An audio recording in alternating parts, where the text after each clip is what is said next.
Hello बच्चों, नमस्कार। स्वागत है आपका पहले लेक्चर में। आईयूपीएससी का पहला लेक्चर है और आज हम बेसिक से पढ़ेंगे। ठीक है, बिल्कुल बेसिक से चीजों को करेंगे, एडवांस लेवल तक अपन ले जाएंगे और बहुत अच्छे तरीके से आपको नोट्स बनाने हैं।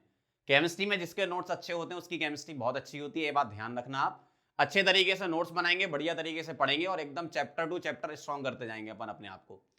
सबसे पहला क्वेश्चन आपके दिमाग में यही आ रहा होगा कि सर स्मार्ट बोर्ड कहाँ है। तो स्मार्ट बोर्ड का सेटअप अभी हो रहा है, तो एक दो लेक्चर अपने व्हाइट बोर्ड पर ही आएंगे, आपको समझ में आएगा, डोंट वरी। और स्मार्ट बोर्ड पर उसके बाद अपने लेक्चर आएंगे। ड्रॉपर के बच्चों वैसे भी इतने तो समझदार होते ही हो, है ना। तो चलो स्टार्ट करते हैं अपन, ज्यादा समय वेस्ट ना करते हुए। हम कंपाउंड्स को कैसे क्लासीफाई करेंगे? कंपाउंड्स को क्लासीफाई करने के जो तरीका है वो दो तरीके से हम यहां पर लिखेंगे। क्या? ऑर्गेनिक कंपाउंड्स और इनऑर्गेनिक कंपाउंड्स। ऑर्गेनिक और इनऑर्गेनिक कंपाउंड्स। ऐसा माना जाता था कि ऑर्गेनिक कंपाउंड जो हैं वो लिविंग ऑर्गेनिज्म से प्रोड्यूस होते हैं, डराइव होते हैं, और इनऑर्गेनिक कंपाउंड नॉन लिविंग से होते हैं। लिविंग ऑर्गेनिज्म या नॉन लिविंग ऑर्गेनिज्म अपन दोनों लिख लेते हैं यहां पर। क्या है यहां पर? लिविंग ऑर्गेनिज्म से जो डराइव होते हैं वो ऑर्गेनिक कंपाउंड्स होते हैं, और नॉन लिविंग से जो होते हैं वो क्या होते हैं? इनऑर्गेनिक कंपाउंड होते हैं। ठीक है, बहुत थोड़ा सा बेसिक आपको लग रहा होगा कि सर बहुत ही ज्यादा बेसिक में चलेगा, लेकिन आपको समझ में आएंगी चीजें धीमे धीमे। जैसे लेक्चर आगे बढ़ता जाएगा आपको और मजा आता जाएगा। ध्यान से बस देखते जाना मेरी तरफ, है ना। लिविंग ऑर्गेनिज्म जैसे प्लांट्स एंड एनिमल्स, इनसे जो ड्राइव होते हैं वो क्या होते हैं? Organic compounds. और नॉन लिविंग कैसे? मिनरल्स एंड गैसेस, इनसे जो ड्राइव होते हैं वो क्या होते हैं? इनऑर्गेनिक कंपाउंड, है ना। अब एक साइंटिस्ट थे बर्जीलियस, अर्ली 19th सेंचुरी के आसपास की अगर हम बात करें, तो बर्जीलियस ने यह बोला था कि इनऑर्गेनिक कंपाउंड से ऑर्गेनिक कंपाउंड बनाना इंपॉसिबल है विदाउट वाइटल फोर्स। उसने ये बोला था कि ऑर्गेनिक कंपाउंड में अपने वाइटल फोर्स होते हैं। वाइटल फोर्स मतलब गॉड गिवन फोर्स, उसने बोल दिया था कि वो होते हैं, और इनऑर्गेनिक से ऑर्गेनिक कंपाउंड नहीं बनाया जा सकता। उसने ऐसा बोला था। किसने? बर्जीलियस ने ऐसा बोला था। तो क्या उसने बोला था उसको एक लाइन में लिख लेते हैं। बर्जीलियस के अकॉर्डिंग क्या कहानी थी? वो ये थी कि it is impossible to convert inorganic compound into organic compound without vital force, ऐसा उसने बोला था। लेकिन फिर 1828 में एक साइंटिस्ट है जिन्होंने चमत्कारी कर दिया। वोलर नाम था उसका। ठीक है, फ्रेडरिच वोलर नाम था उन साइंटिस्ट का। 1828 में जर्मन केमिस्ट थे वो। उन्होंने क्या बोला? तो अकॉर्डिंग टू वोलर जो हम लिखने वाले हैं वो क्या है? वोलर ने ये बोला कि हमने तो बना दिया भैया, हमने बना दिया।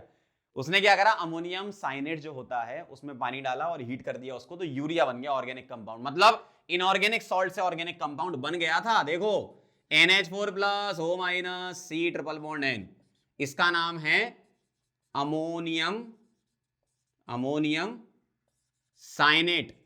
तो अमोनियम साइनेट में हीट करा इसको पानी डालकर, तो बन गया क्या? यूरिया। यूरिया का फॉर्मूला जानती हो आप? क्या? नाच दो CO, नाच दो। ठीक है, ये होता है क्या? यूरिया। ठीक है, ये क्या है? एक ऑर्गेनिक कंपाउंड है। ऑर्गेनिक कंपाउंड है। किससे बना? इनऑर्गेनिक सॉल्ट से। इनऑर्गेनिक सॉल्ट से। तो इसके बाद जैसे ही ये बन गया वोलर के बाद, ये माना जाने लगा कि हाँ, ऑर्गेनिक कंपाउंड को लेबोरेटरी में प्रिपरेशन कर सकते हैं। और भी कई सारी चीजें पता चली, जैसे आइसोमेरिज्म का फिनोमिनन भी होता है। ये सारी चीजें वहां से पता चली हमें। ठीक है, तो ये बहुत बेसिक सी चीज थी जो आपको बस पता होनी चाहिए। इससे कोई ऐसा सवाल नहीं आने वाला एग्जाम में, बस थोड़ा सा अंडरस्टैंडिंग के लिए। रिप्रेजेंटेशन ऑफ ऑर्गेनिक कंपाउंड पे चलते हैं बेटा, अगला टॉपिक। इसमें क्या कह रहे हैं आपसे? दो टाइप के रिप्रेजेंटेशन बता रहा हूं, और भी होते हैं। अभी यहां से दो ये लिख सकता हूं इतने पार्ट में, है ना। बाकी ये रफ करूंगा तो यहां लिख दूंगा।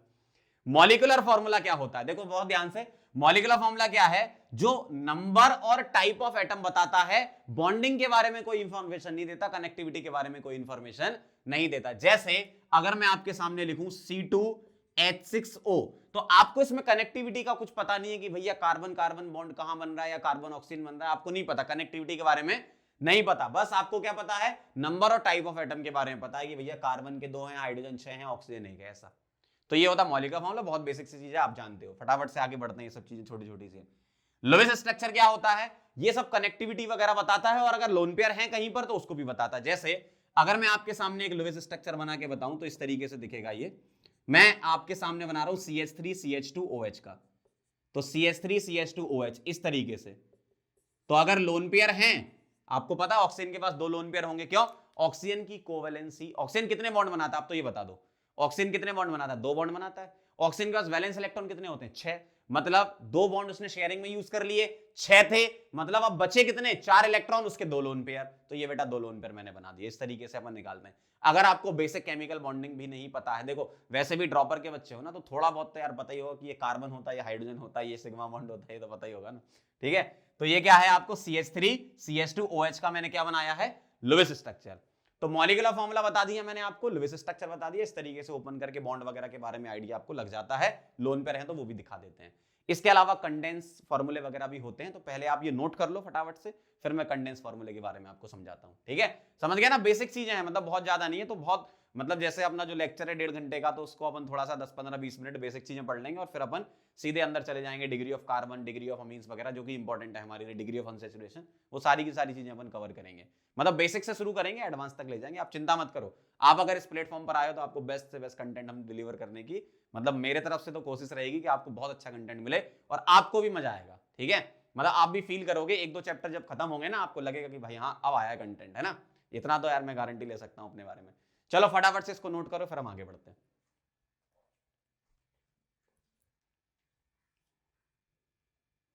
चलो बच्चों आगे बढ़े। देखो जरा, 2 फॉर्मूले हमने पढ़ लिए थे, ये वाले मॉलिक्यूलर फॉर्मूला और लुईस स्ट्रक्चर वाला। एक कंडेंस और नॉन कंडेंस और होता है, सॉरी पार्शियली कंडेंस और होता है। नॉन कंडेंस जो होता है वो लुईस स्ट्रक्चर ही होता है। लुईस स्ट्रक्चर को ही हम क्या बोलते हैं? Non condense. आप चाहो तो लिख सकते हो यहां पे नॉन कंडेंस्ड। अब देखो जरा, ये जो होता है ना कंडेंस फॉर्मूला तीसरा वाला, ये क्या बताता है? कनेक्टिविटी के बारे में बताता है, लेकिन आपको कोई बॉन्ड या लोन पेयर के बारे में नहीं बताएगा। मतलब जैसे मैं इथेनॉल का ही बना देता हूं, क्या? CH3CH2OH ऐसा। तो आप यहां पर बॉन्ड और लोन पेयर को रिप्रेजेंट नहीं करते हो। जैसे यहां पर तो आपने ओपन करके लिखा, पूरा बॉन्ड दिखाए, लोन पेयर दिखाए। यहां पर आप इस तरीके से लिखते हो, कंडेंस बोलते हैं इसको, है ना? मतलब यहां बॉन्ड वगैरह रिप्रेजेंट नहीं करते, लोन पेयर भी रिप्रेजेंट नहीं करते, है ना? पार्शियली कंडेंस में क्या होता है? ये कंडेंस जैसा ही होता है, लेकिन कुछ बॉन्ड और लोन पेयर आप रिप्रेजेंट कर सकते हो। जैसे इसी का बता रहा हूं मैं, जैसे CH3CH2 सिंगल OH ऐसा बना दिया मैंने, देखो। तो इसमें यहां बॉन्ड नहीं दिखाए ओपन करके, लेकिन यहां दिखा दिए। तो कुछ जगह दिखा रहे हैं, कुछ जगह नहीं दिखा रहे हैं, मतलब पार्शियली कंडेंस है। नॉन कंडेंस का मतलब क्या? पूरा ही ओपन कर दिया, इसमें आधा ओपन किया, आधा नहीं किया, और इसमें कोई भी ओपन नहीं किया, बॉन्ड वगैरह लोन पेयर वगैरह नहीं दिखा रहे। तो बहुत सिंपल सी चीजें हैं, और ऐसा मतलब एग्जाम में कोई इससे क्वेश्चन नहीं आने वाला, पहले बता रहा हूं। बस ये रिप्रेजेंटेशन आपको पता होना चाहिए कि ऐसे ऐसे रिप्रेजेंटेशन होते हैं। ठीक है, तो फटाफट से ये दोनों नोट कर लो, तीसरा और चौथा, कंडेंस और पार्शियली कंडेंस। फिर हम आगे बढ़ते हैं, लिख लो फटाफट से इसको।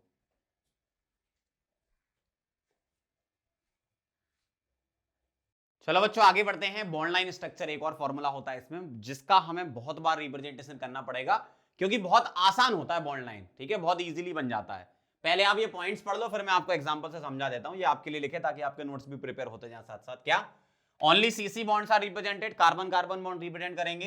हेटेरो एटम्स अगर होगा तो उसको भी रिप्रेजेंट करना। हेटेरो एटम मतलब कार्बन के अलावा कोई और आ जाए, ऑक्सीजन आ जाए, नाइट्रोजन आ जाए, सल्फर आ जाए, ये सारे हेटेरो एटम हम रिप्रेजेंट करेंगे।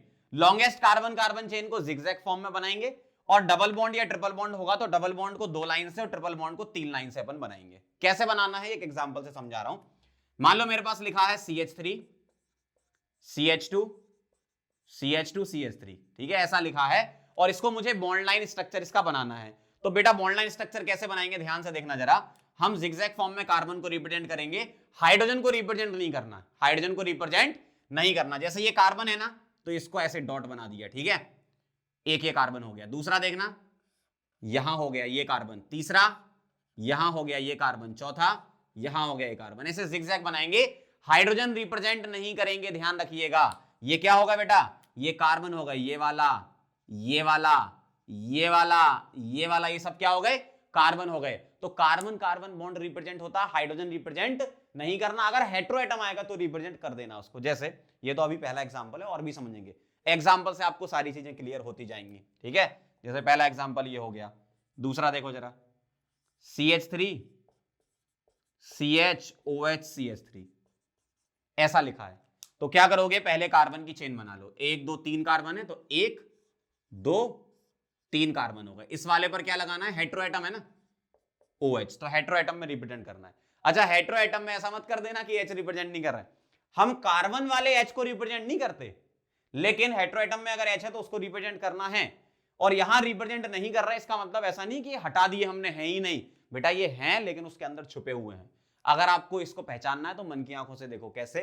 ये कार्बन है बेटा, इसने एक बॉन्ड यहां बना रखा है तो इसके 3 H होंगे, इस वाले ने ऑलरेडी 3 बना रखे तो इसका 1 H होगा, इस वाले ने एक बॉन्ड बना रखा तो इसके 3 H होंगे। इस तरीके से हम बताते हैं, बहुत आसान होता है। ठीक है, चलो अब और क्वेश्चन देख लो जरा, फटाफट से समझ लेते हैं। तीसरा,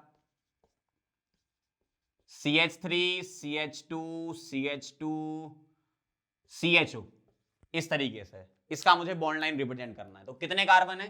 1 2 3 4, तो 4 कार्बन हो गए, 1 2 3 4। चौथे कार्बन पर ऑक्सीजन है और हाइड्रोजन है, तो चौथे कार्बन पर ऑक्सीजन है, मतलब मैं कैसे बनाऊंगा इसको? डबल बॉन्ड O, क्योंकि ऑक्सीजन डबल बॉन्ड बनाता है। ठीक है, इस तरीके से ऐसा बनाते हैं। अब वो हाइड्रोजन कार्बन का था, क्यों? इस कार्बन पे H होगा तो उसको रिप्रेजेंट नहीं करते हैं। आपकी इच्छा है रिप्रेजेंट करने की तो कर भी सकते हो, कोई ऐसा हार्ड एंड फास्ट रूल नहीं है कि नहीं करेंगे, है ना। अगला देखना जरा, बहुत सिंपल है। ठीक है, ये सब चीजें आपको वैसे भी बेसिक चीजें पता है, लेकिन एक बार रिवीजन भी हो जाएगा आपका। और देखो जरा, जैसे ऐसा लिखा है CH3 CH2 NH CH2 CH3, ऐसा है। तो आप देखो जरा, नाइट्रोजन से 2 कार्बन इस तरफ 2 कार्बन इस तरफ, तो मैंने हेटेरोएटम को तो रिप्रेजेंट करना ही है भाई। तो नाइट्रोजन हो गया 2 कार्बन, जिगजैग में जाना है, ऐसा ऐसा, इधर से उस तरफ चलो, ऐसा ऐसा, और इसके पास एक H है। तो बॉन्ड लाइन स्ट्रक्चर बहुत आसान चीज होती है, और इसी को हम बहुत बार बनाएंगे, क्योंकि बहुत आसान होता है ना, फटाफट से बना दिए जिग जिग जिग जिग, है ना ऐसा। अगला एक और समझ लें, बहुत आसान है, चलो देखो, CH3 CH OH CH2 COOH, ऐसा। ठीक है, ध्यान से देखना जरा, कार्बन देख लो, 1 2 3 4, 4 कार्बन है, जिग जुग जिग, ऐसा। ठीक है, 4 कार्बन होगा ये, इस तरीके से। इस कार्बन पर OH लगा है तो मैंने यहां पर OH लगा दिया। अब आप H राइट लगाओ या लेफ्ट लगाओ, बात बराबर ही, ऐसा कुछ वो नहीं है कि लेफ्ट लगाना राइट लगाना है ना, कहीं भी लगाओ, आप यहां लगाओ यहां लगाओ। तो OH ऐसा लिख दिया आपने। पहले वाले कार्बन पे 2 ऑक्सीजन है, मतलब एक इस पर डबल बॉन्ड O होगा और एक क्या होगा, O और उसके साथ H, ऐसा होता है COH। तो रिप्रेजेंटेशन देख लो किस तरीके से हमें करना है बॉन्ड लाइन में, क्योंकि मैं फिर से बोल रहा हूं, बॉन्ड लाइन बहुत अच्छा स्ट्रक्चर है, उसको बहुत बार हम बनाएंगे, क्योंकि बहुत टाइम बचता है ना। आप ध्यान से देखो, जैसे मैंने ये लिखा CH3 CH2 CH2 CH, बहुत टाइम लगा, जिग बना के खत्म हो गया, है ना। इस तरीके से अपन बना लेते हैं। तो बहुत ही सिंपल तरीका है बॉन्ड लाइन स्ट्रक्चर। ठीक है, इसको नोट करो, फिर आगे बढ़ते हैं। समझ में आ रहा है ना सारी चीजें? भाई बहुत बेसिक से चल रहे हैं, अभी आपको ऐसा लग रहा होगा कि सर हम तो ड्रॉपर हैं, इतना ज्यादा बेसिक, तो थोड़ा सा समझ लो, ये चीजें क्या है आपके अंडरस्टैंडिंग के लिए ही है, वरना मैं सीधे degree of carbon, degree of amine वगैरह से भी शुरू कर सकता था, ये मुझे पता ही है, लेकिन मैं आपको इसलिए बढ़ा रहा हूं कि थोड़ा सा बेसिक आपको अंडरस्टैंडिंग बनेगी कि रिप्रेजेंटेशन कैसे होता है। बाकी degree of carbon, amine, unsaturation तो हम वैसे भी आने ही वाले हैं, बस, है ना, थोड़ा रुक जाओ, बस आने ही वाला है ना। चलो नोट करो इसको, फिर आगे बढ़ते हैं। चलो बच्चों, अब आगे बढ़ते हैं। यहां से आपका मेन शुरू होता है, यहां से एग्जाम में क्वेश्चंस आ सकते हैं आपके लिए, है ना। तो degree of carbon, degree of alcohol, degree of amine, degree of unsaturation, ये सारी चीजें अपन स्टार्ट करेंगे। बहुत छोटे से पार्ट में 10-12 मिनट में मैंने आपको पढ़ा दिया बेसिक इसका, यहां से मेन शुरू होता है। ठीक है, तो आपके लिए बड़ा अच्छा काम हो गया ये।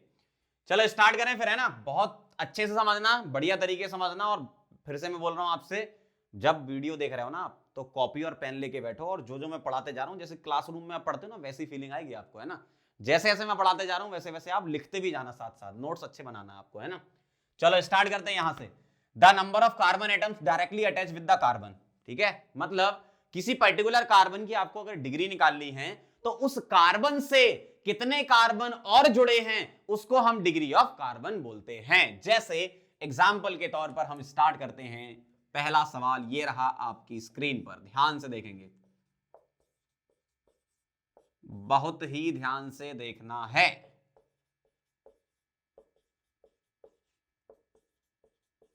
चलो, बहुत सारे कार्बन आपको दिख रहे हैं, ठीक है, क्लियर दिख रहा है। अब आपको हर एक कार्बन की मुझे डिग्री बतानी है, बहुत आसान है चेक करना। डिग्री चेक करने के लिए हम कहां से स्टार्ट करेंगे, बहुत ध्यान से देखना जरा मैं बोलते जाऊंगा, आप बताते जाना। जैसे इस कार्बन पे बताओ, जल्दी बताओ इस कार्बन से कितने कार्बन कनेक्टेड हैं, ध्यान से देखना जरा।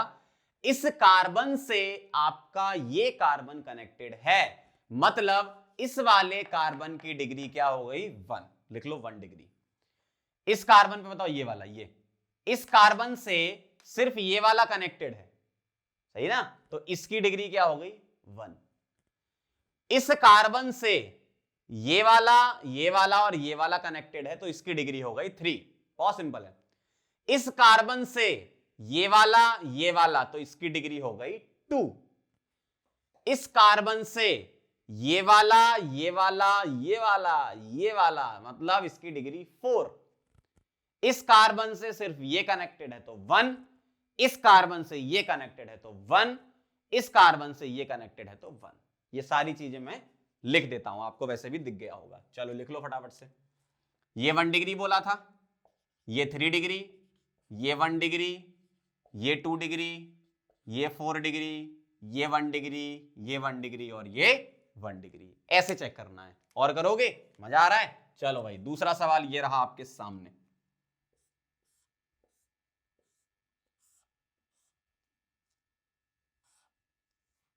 चलो इसमें बताना जरा फटाफट से, कौन कौन से डिग्री के कार्बन है। मैंने बॉन्ड लाइन स्ट्रक्चर बना दिया इसका, है ना। तो पहली बात तो आपको कार्बन पता होना चाहिए ना, क्या जो भी शार्प पॉइंट है आपके ये वाले, ये सब क्या है? कार्बन है। इतना आइडिया आपको होगा, ये सब क्या है? कार्बन है। चलो बताओ फटाफट। इस कार्बन से सिर्फ यही कनेक्टेड है 1 डिग्री, बहुत सिंपल है। इस कार्बन से ये वाला कनेक्टेड है 3 डिग्री। इस कार्बन से ये वाला कनेक्टेड है 2 डिग्री। इस कार्बन से ये कनेक्टेड है 2 डिग्री। इस वाले से भी 2 कनेक्टेड है 2 डिग्री। इस वाले से भी 2 कनेक्टेड है 2 डिग्री और इस वाले से भी 2 कनेक्टेड है। इस तरीके से चलना आपको। अगला सवाल आपकी स्क्रीन पर ये रहा, तीसरा, ध्यान से देखते जाओ।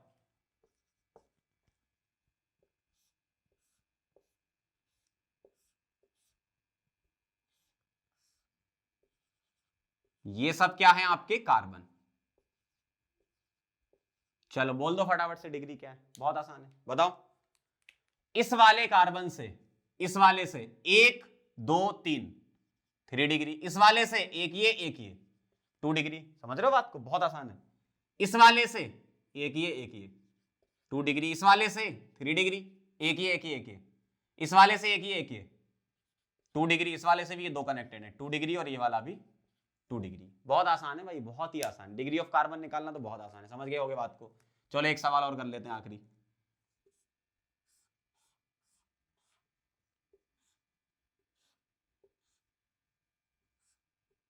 चलो बोलो। सबसे पहले तो कार्बन बना लूं मैं, है ना। ये ऐसे डॉट थोड़ा सा बड़ा कर देता हूं ताकि आपको पता चल जाए कि ये कार्बन है, ठीक है। तो ये सारे के सारे क्या है बेटा? कार्बन है। ये सब क्या है? कार्बन। चलो शुरू करें, बताना जरा फटाफट। इस वाले कार्बन की डिग्री, इस वाले की, इससे एक ही कनेक्टेड है 1 डिग्री। इस वाले से 1 2 3 कनेक्टेड है 3 डिग्री। इस वाले से सिर्फ एक ही कनेक्टेड है 1 डिग्री। इस वाले से 1 2 3 कनेक्टेड है 3 डिग्री। ये वाला 1 डिग्री। ये 4 कनेक्टेड हैं 4 डिग्री। ये वाला 1 डिग्री। अच्छा, टर्मिनल वाला तो वैसे भी 1 दिख रहा है ना, सीधा सीधा ऐसा भी कर सकते हो। ये 3 डिग्री, ये 1 डिग्री, ये 1 डिग्री। हो गए सारे? बहुत आसान है, इससे आसान क्या होगा। अब यहां पर एक बहुत ही इंपॉर्टेंट पॉइंट लिखेंगे और हम लिखेंगे क्या? MI स्टार लगाएंगे यहां पर। MI का मतलब आप जानते ही हो सब लोग, है ना। तो MI स्टार लगाओ जरा, मोस्ट इंपॉर्टेंट पॉइंट में लिखो। अब इंपॉर्टेंट पॉइंट में बोलूंगा, आप लिखते जाना, ठीक है। इंग्लिश वाली हिंदी में लिखेंगे। लिखो, अगर किसी कार्बन से, शकल क्या देख रहे हो, लिखो ना। अगर किसी कार्बन से कोई और कार्बन ना जुड़ा हो, इंग्लिश वाली हिंदी आती ना लिखना, हाँ वही वाली लिखनी है। अगर किसी कार्बन से कोई और कार्बन ना जुड़ा हो तो उसको सुपर प्राइमरी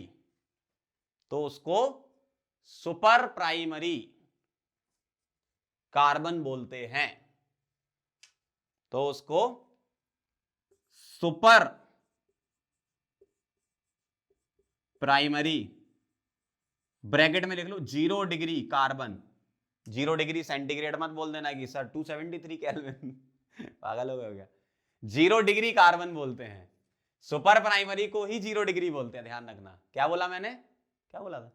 हाँ, अगर किसी कार्बन से कोई और कार्बन ना जुड़ा हो तो उसको 0 डिग्री कार्बन बोलते हैं। Like this. देखो जरा इस तरीके से। अगर आपसे पूछे बताओ इस कार्बन की डिग्री क्या है, इस कार्बन से कोई और कार्बन जुड़ा है क्या? नहीं जुड़ा है, मतलब ये हो गया आपका 0 डिग्री कार्बन। ठीक है, अगला एक और देख लें, CH3 ओ CH3 क्या नाम है इसका? मिथाइल ओ मिथाइल, है ना, यही नाम है। तो इससे कोई और कार्बन नहीं जुड़ा ना, तो ये क्या हो गया 0 डिग्री कार्बन। ये क्या हो गया 0 डिग्री कार्बन। तो ध्यान रखना सुपर प्राइमरी को ही 0 डिग्री बोलते हैं। इंपॉर्टेंट पॉइंट में लिखते जाना। देखो जितने भी मैं आपको इंपॉर्टेंट पॉइंट लिखूंगा ना, तो उसको आप बॉक्स में बंद कर लिया करो। जैसे ये पॉइंट लिखा, यहां पर आप एक बॉक्स बना लो, ठीक है, ताकि आप रिवीजन करो तो आपका इन पॉइंट्स पर जरूर ध्यान दिया, जो इंपॉर्टेंट पॉइंट्स होते हैं। समझ गए? तो डिग्री ऑफ कार्बन के बारे में आप समझ गए। अब इसमें आपसे एक चीज और पूछ सकते हैं, आपसे ऐसा पूछ सकते हैं कि बताओ 1 डिग्री H कितने हैं, 2 डिग्री H कितने हैं, 3 डिग्री H कितने हैं? तो बहुत आसान है, जैसे इस वाले का बता देता हूं, बाकियों का आप कर ही सकते हो आराम से। जैसे आपसे पूछा जाए इस वाले में कि बताओ 1 डिग्री H कितने हैं, तो पहले आप मुझे ये बताओ कि इसमें 1 डिग्री कार्बन कितने हैं। 1 डिग्री कार्बन है 1 2 3 4 5। और अगर 1 डिग्री कार्बन है तो मुझे इतना तो पता है कि 1 डिग्री कार्बन पर बेटा 3 H होते हैं। देखो आप सभी जगह CH3 है, तो 1 डिग्री कार्बन निकाल लिए, तो 1 डिग्री H निकालना है तो किससे मल्टीप्लाई कर दो? 3 से मल्टीप्लाई कर दो। बहुत सिंपल है ना। सिमिलरली अगर 2 डिग्री कार्बन पूछते आपसे इसमें, तो कितने 2 डिग्री कार्बन है? सिर्फ एक ही है। और अगर आपसे 2 डिग्री हाइड्रोजन पूछ लेते तो मुझे बताओ जरा 2 डिग्री कार्बन पर 2 H होंगे ना, तभी तो वो 2 डिग्री कार्बन है। इसका मतलब 1 में 2 से मल्टीप्लाई कर देते तो 2 आ जाता। बहुत सिंपल। अगर आपसे 3 डिग्री H पूछते तो 3 डिग्री कार्बन बताओ पहले मुझे कितने हैं? एक ही है। और 3 डिग्री H निकालने के लिए 3 डिग्री कार्बन पर एक ही H होगा ना, मतलब 1 into 1 मीन्स 1। 4 डिग्री H पूछ लेते तो 4 डिग्री कार्बन कितने हैं? एक ही है। और बेटा 4 डिग्री अगर कार्बन होगा ना, तो उस पे H नहीं होंगे, पागल हो गए हो क्या? H लगा दोगे तो वो 5 हो जाएगी उसकी वैलेंसी। कार्बन की वैलेंसी 5 थोड़ी होती है, ध्यान से, है ना। तो इसके पास कोई H नहीं होता, तभी तो ये 4 डिग्री है। तो 4 डिग्री H होते ही नहीं है, 0। ठीक है, तो मैंने इस क्वेश्चन के लिए ये सारी चीजें आपको बता दी हैं। ठीक है, ये सारी चीजें किसके लिए हैं? इस वाले सवाल के लिए हैं। सिमिलरली आप इन सब क्वेश्चन में 1 degree H, 2 degree H, 3 degree H निकाल के चेक कर सकते हो। ठीक है, तो इस टाइप से क्वेश्चन आपसे पूछ सकते हैं कि बताओ इसमें 1 डिग्री H कितने हैं, 2 डिग्री H कितने हैं, 3 डिग्री H कितने हैं, 4 डिग्री H कितने हैं। इस टाइप से क्वेश्चन हो सकते हैं। मतलब अगर आपको डिग्री ऑफ कार्बन आती है तो समझ लो सब चीजें आती हैं इससे रिलेटेड। ठीक है, और डिग्री ऑफ कार्बन आपने बहुत अच्छे से समझ ही लिया है, और ये पॉइंट आप जरूर ध्यान रखेंगे। ठीक है, बहुत इंपॉर्टेंट पॉइंट है। चलो इसको नोट करो, फिर आगे बढ़ते हैं।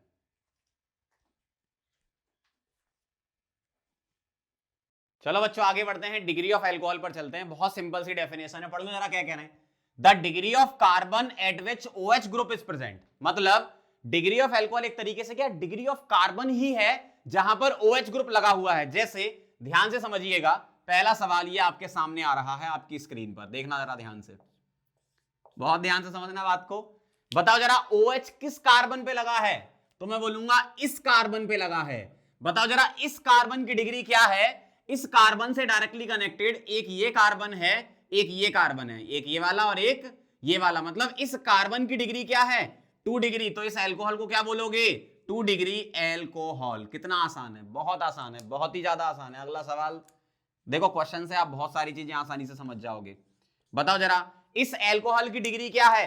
OH किस कार्बन से जुड़ा है बेटा? इस वाले कार्बन से जुड़ा है OH। ध्यान से देखो, OH इस वाले कार्बन से तो जुड़ा है। अब इस कार्बन से कितने कार्बन कनेक्टेड हैं? सिर्फ ये वाला कनेक्टेड है, डायरेक्टली कनेक्टेड चेक करना है आपको। मतलब ये कार्बन क्या है? 1 डिग्री। तो ये एल्कोहल क्या हो जाएगा? 1 डिग्री एल्कोहल हो जाएगा। बहुत आसान, बहुत ही ज्यादा आसान। एक और सवाल कर लें, तीसरा, देखना जरा ध्यान से, ऐसा ऐसा ऐसा ऐसा। बताओ जरा इस एल्कोहल की डिग्री क्या है? OH देखो कहां कनेक्टेड है, OH जो है वो इस कार्बन से कनेक्टेड है, इस वाले कार्बन से। और अगर इस कार्बन से कनेक्टेड है तो इसकी डिग्री बताना मुझे। ये कितने कार्बन से कनेक्टेड है? ये वाला कार्बन कितने कार्बन से कनेक्टेड है? 1 2 और 3। मतलब ये 3 डिग्री कार्बन हो गया।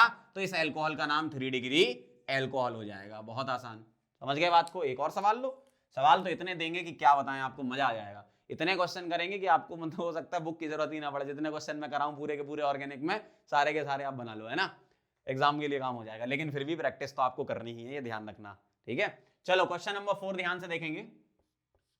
आप मुझे बताते जाना एल्कोहल की डिग्री क्या क्या है। इस तरीके से मैंने बना दिया, बताओ।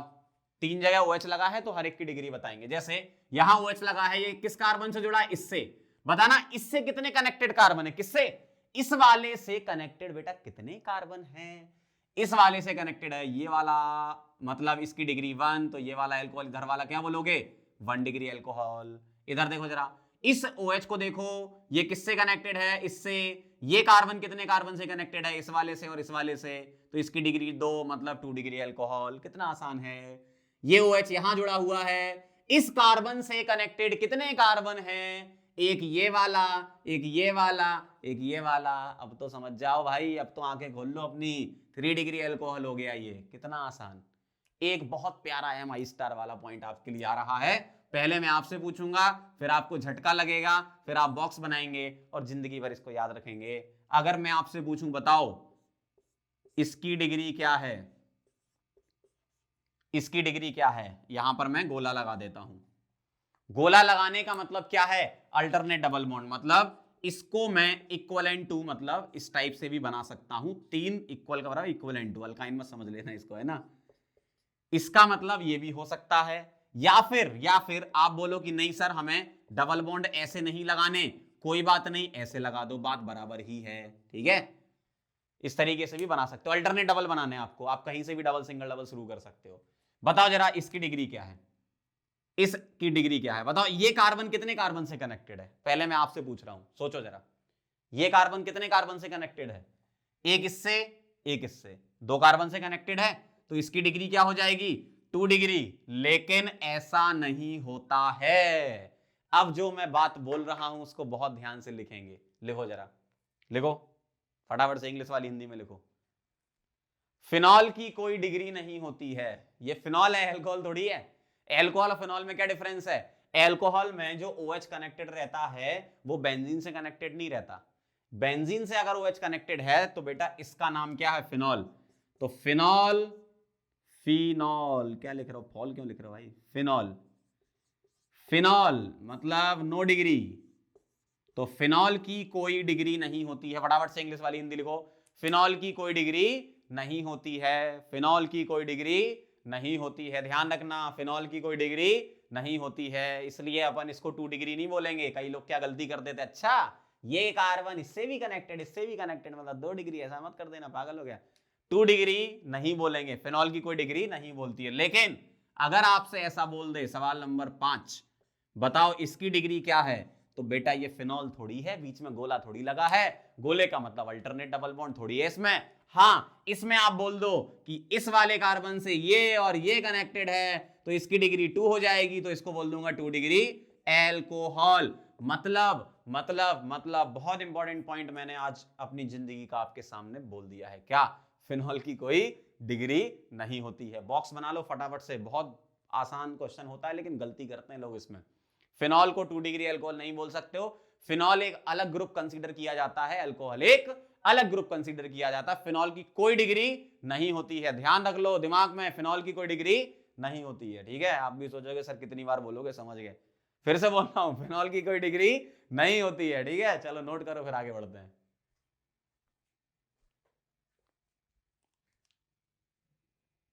चलो बच्चों आगे बढ़ते हैं। अगला है डिग्री ऑफ अमीन्स। ध्यान से देखना, बहुत इंपॉर्टेंट है, बहुत ध्यान से। क्या लिखा है definition, the number of carbon atoms directly connected with the nitrogen, मतलब नाइट्रोजन से कितने कार्बन डायरेक्टली कनेक्टेड हैं वही इसकी डिग्री होती है। एग्जाम्पल से ही समझाते हैं, आपको इतना तो पता चल ही गया होगा पंकज सर के बारे में। देखो ऐसा है, ठीक, ध्यान से देखना जरा। नाइट्रोजन से कितने कार्बन कनेक्टेड हैं बेटा, नाइट्रोजन से सिर्फ यही कार्बन एक कनेक्टेड है। डायरेक्टली कनेक्टेड चाहिए, मतलब यही कनेक्टेड है, ये मत ले लेना। तो यही डायरेक्टली कनेक्टेड है, मतलब 1 डिग्री अमीन बोलूंगा। क्या बोलूंगा, 1 डिग्री अमीन बोलूंगा। कितना आसान है भाई, कितना आसान है। अगला देखना क्वेश्चन, देखो ऐसा।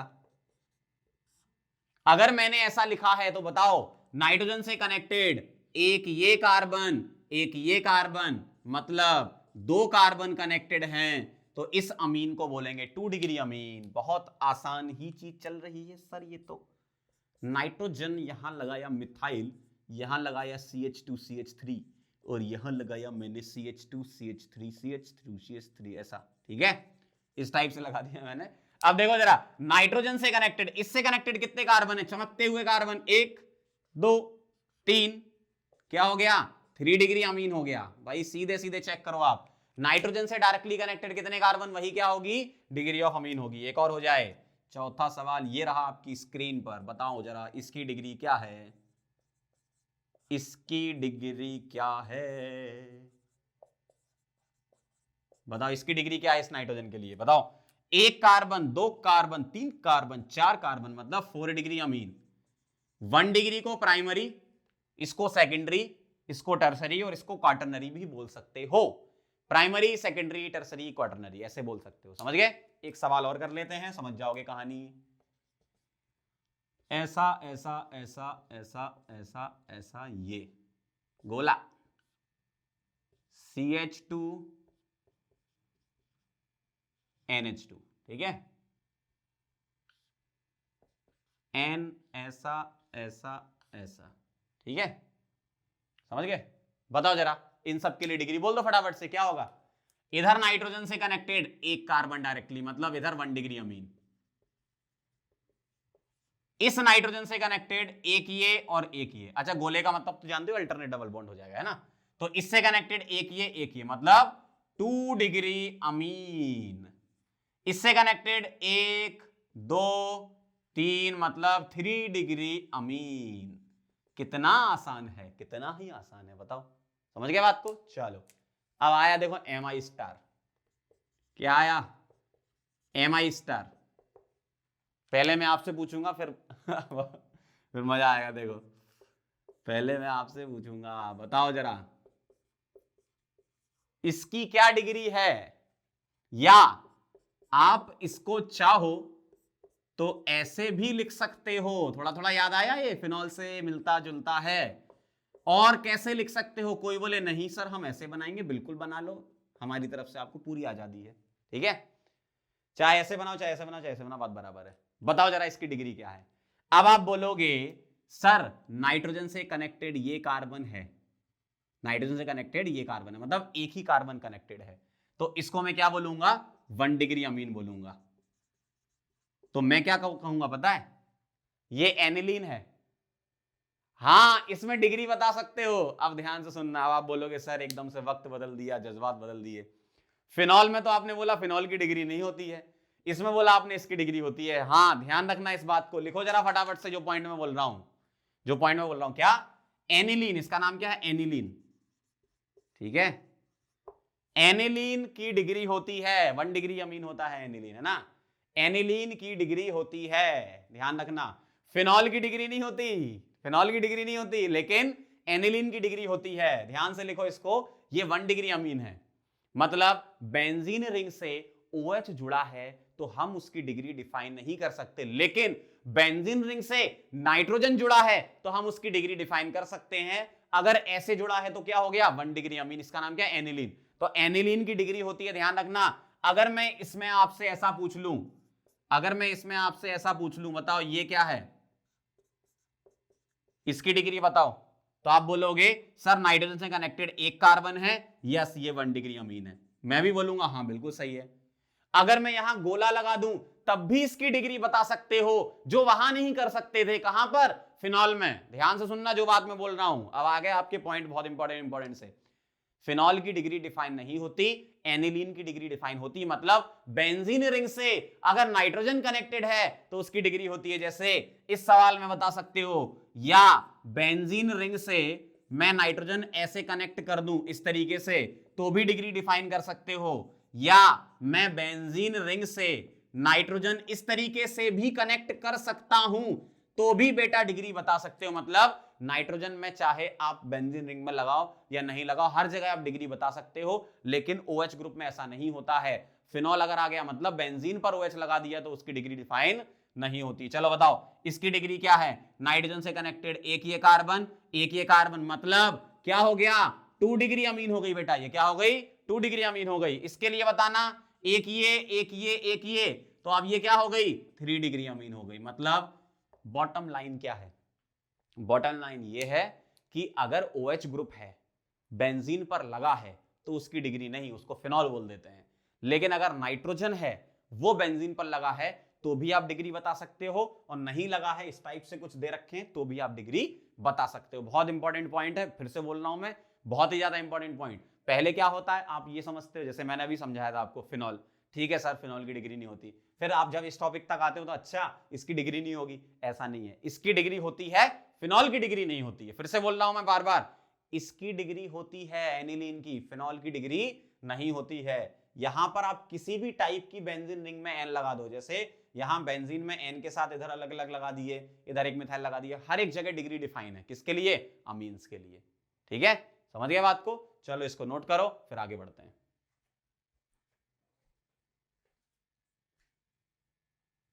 चलो बच्चों आगे बढ़ते हैं, सबसे इंपॉर्टेंट टॉपिक, इसका आपको बहुत यूज आने वाला है आने वाले समय में। ठीक है, तो ध्यान से देखना जरा, डिग्री ऑफ अनसैचुरेशन, कई बुक में इसका नाम इंडेक्स ऑफ हाइड्रोजन डेफिशिएंसी भी लिखा है, या अनसैचुरेशन इंडेक्स भी लिखा है, या डबल बॉन्ड इक्विवेलेंट भी लिखा है। ठीक है, अलग अलग बुक में अलग अलग नाम है, मैंने सारे लिख दिए यहां पर। शॉर्ट फॉर्म में इसको DU भी बोलते हैं, या IHD, या UI, या DB, अलग अलग बुक में अलग अलग रिप्रेजेंटेशन हो सकता है। बेसिक समझो इसका क्या है, दो अलग अलग केसेस हम पढ़ते हैं। पहला केस क्या है, ध्यान से सुनना जरा, क्या लिख रहा हूं मैं इसकी definition, number of H2 molecules, number of H2 molecules are required, number of H2 molecules are required to convert a molecule, bracket में यहां लिख देता हूं आपको मल्टीपल बॉन्ड वाले मिलेंगे। ठीक है, मल्टीपल बॉन्ड्स जिसको हम अनसैचुरेटेड कंपाउंड भी बोल देते हैं ना। तो number of H2 molecules are required to convert a molecule into open chain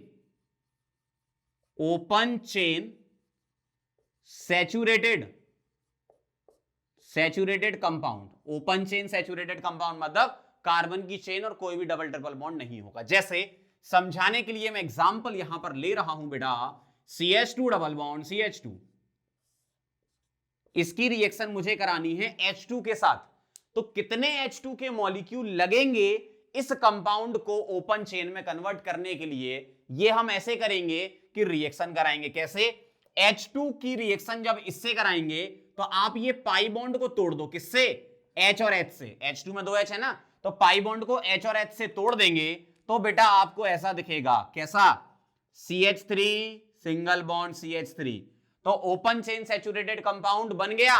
कितने मोल H2 के लगे, एक ही मोल लगा, इसका मतलब इस कंपाउंड में मैं बोलूंगा इसकी DU, रिएक्टेंट के लिए मैं DU क्या बोलूंगा 1। ठीक है, इसकी DU क्या बोलूंगा मैं 1। अगर मान लो ऐसा आ गया, कैसा, ऐसा CH ट्रिपल बॉन्ड CH, इसकी रिएक्शन में कराऊं H2 के साथ, तो बताओ जरा तोड़कर फटाफट से तोड़ो।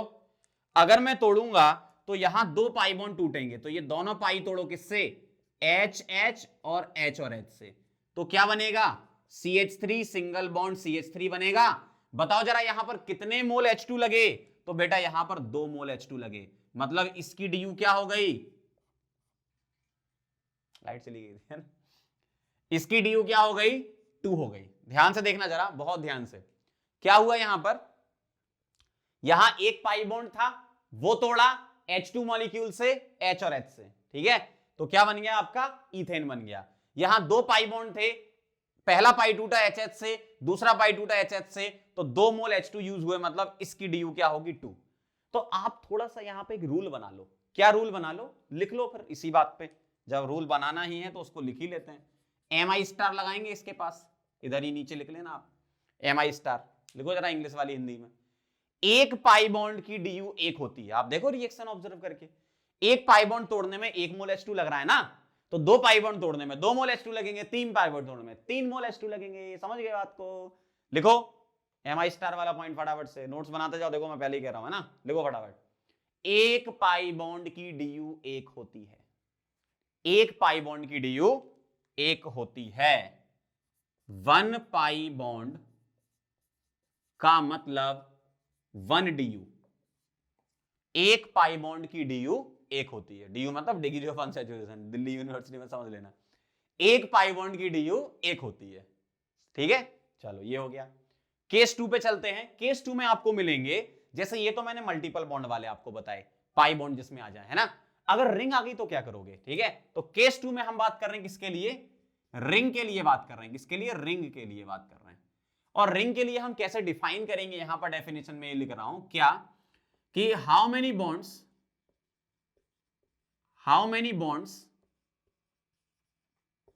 आर क्लीव्ड, मतलब तोड़ना, है ना। How many bonds are cleaved to form an open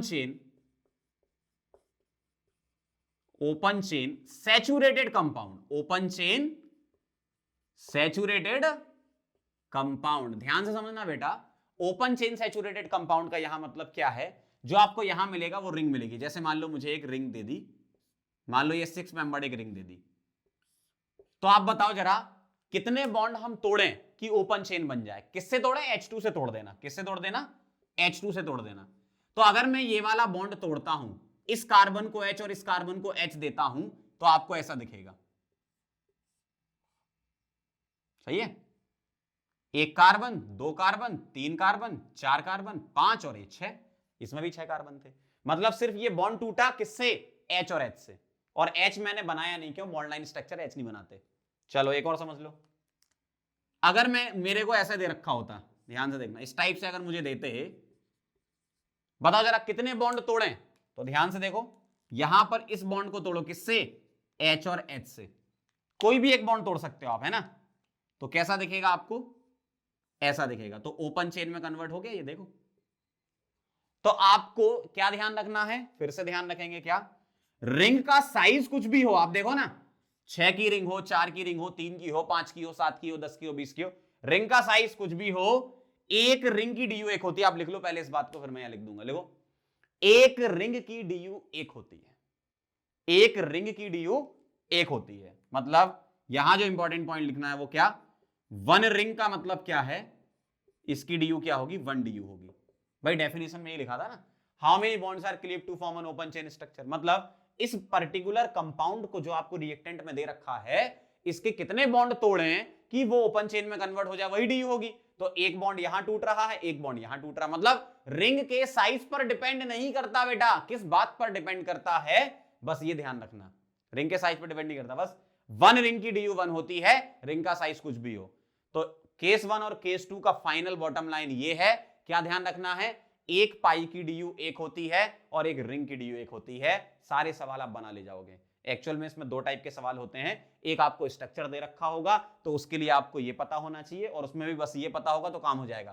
एक पाई बॉन्ड की डीयू एक, एक रिंग की डीयू एक। अगर आपको ये पता है ना, फिर स्ट्रक्चर वाले क्वेश्चन सारे बना लोगे। इसमें एक दूसरे टाइप के भी क्वेश्चन होते हैं जिसमें मॉलिक्यूलर फॉर्मूला दे रखा होता है, तो उसमें हम डीयू का फॉर्मूला लगाते हैं, वो अभी हम पढ़ेंगे थोड़ी देर बाद। अभी हम क्या सीख रहे हैं, स्ट्रक्चर अगर गिवन है तो डीयू आपसे निकलवा लेंगे, बताओ कितनी डीयू है। तो उसके लिए सिर्फ 2 पॉइंट ध्यान रखना है, एक ये वाला, एक ये वाला। ये तो मैंने बेसिक चीजें आपको समझा दी ताकि आपको आसानी से क्लियर में समझ में आ जाए।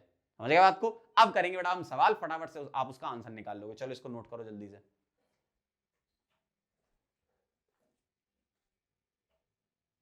चलो बच्चों आगे बढ़ते हैं, आपको सवाल कर लो जरा, क्वेश्चन से समझ में आ जाता है आपको सारी चीजें। ध्यान से देखो जरा, जब कभी भी आपको डायरेक्ट स्ट्रक्चर दिए, ध्यान से देख लो, स्ट्रक्चर दिए, जब भी आपको स्ट्रक्चर दें, आपको क्या ध्यान रखना है, एक पाई बॉन्ड की डीयू एक और एक रिंग की डीयू एक, सवाल खत्म।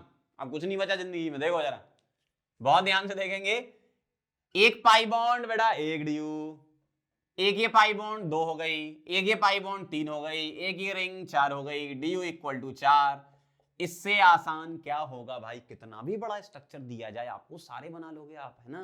ध्यान से देखो जरा, अगला सवाल, पाई बॉन्ड चमकते हुए देख रहे हैं, 1 2 3 और एक ही रिंग, मतलब इधर से 4 आ जाएगी डीयू, क्यों, एक पाई एक पाई एक पाई, 3 ये पाई एक ही रिंग, 4 एक ही रिंग, 5 6 7 8, 3 पाई ये हो गए, एक ही रिंग, 9 यहां से CH2 CH2 CH2 ये भी तो एक रिंग है, लोग ये भूल जाते हैं, ध्यान से देखो, यहां वाली भी तो एक रिंग है, मतलब ये भी काउंट होगा, और यहां से भी एक रिंग है, देखो जरा यहां से चालू करो, ये देखो पूरी रिंग बन रही है एक, तो ये भी एक होगा।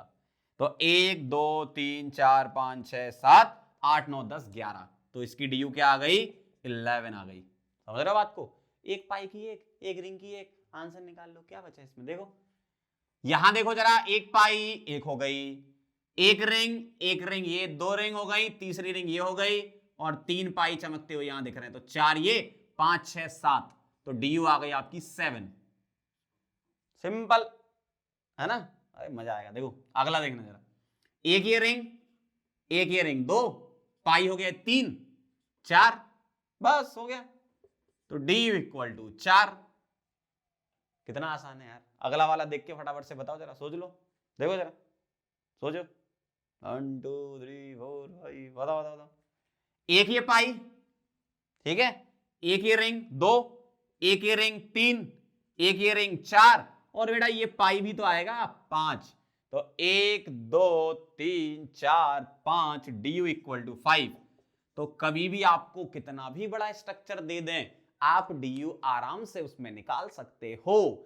क्या ध्यान रखना है बेटा, एक पाई की डी यू एक होती है और एक रिंग की डी यू एक होती है, बस इतना याद रख लो, काम हो जाएगा, मतलब हो गया क्वेश्चन, है ना। चलो इसको नोट करो, फिर आगे बढ़ते हैं।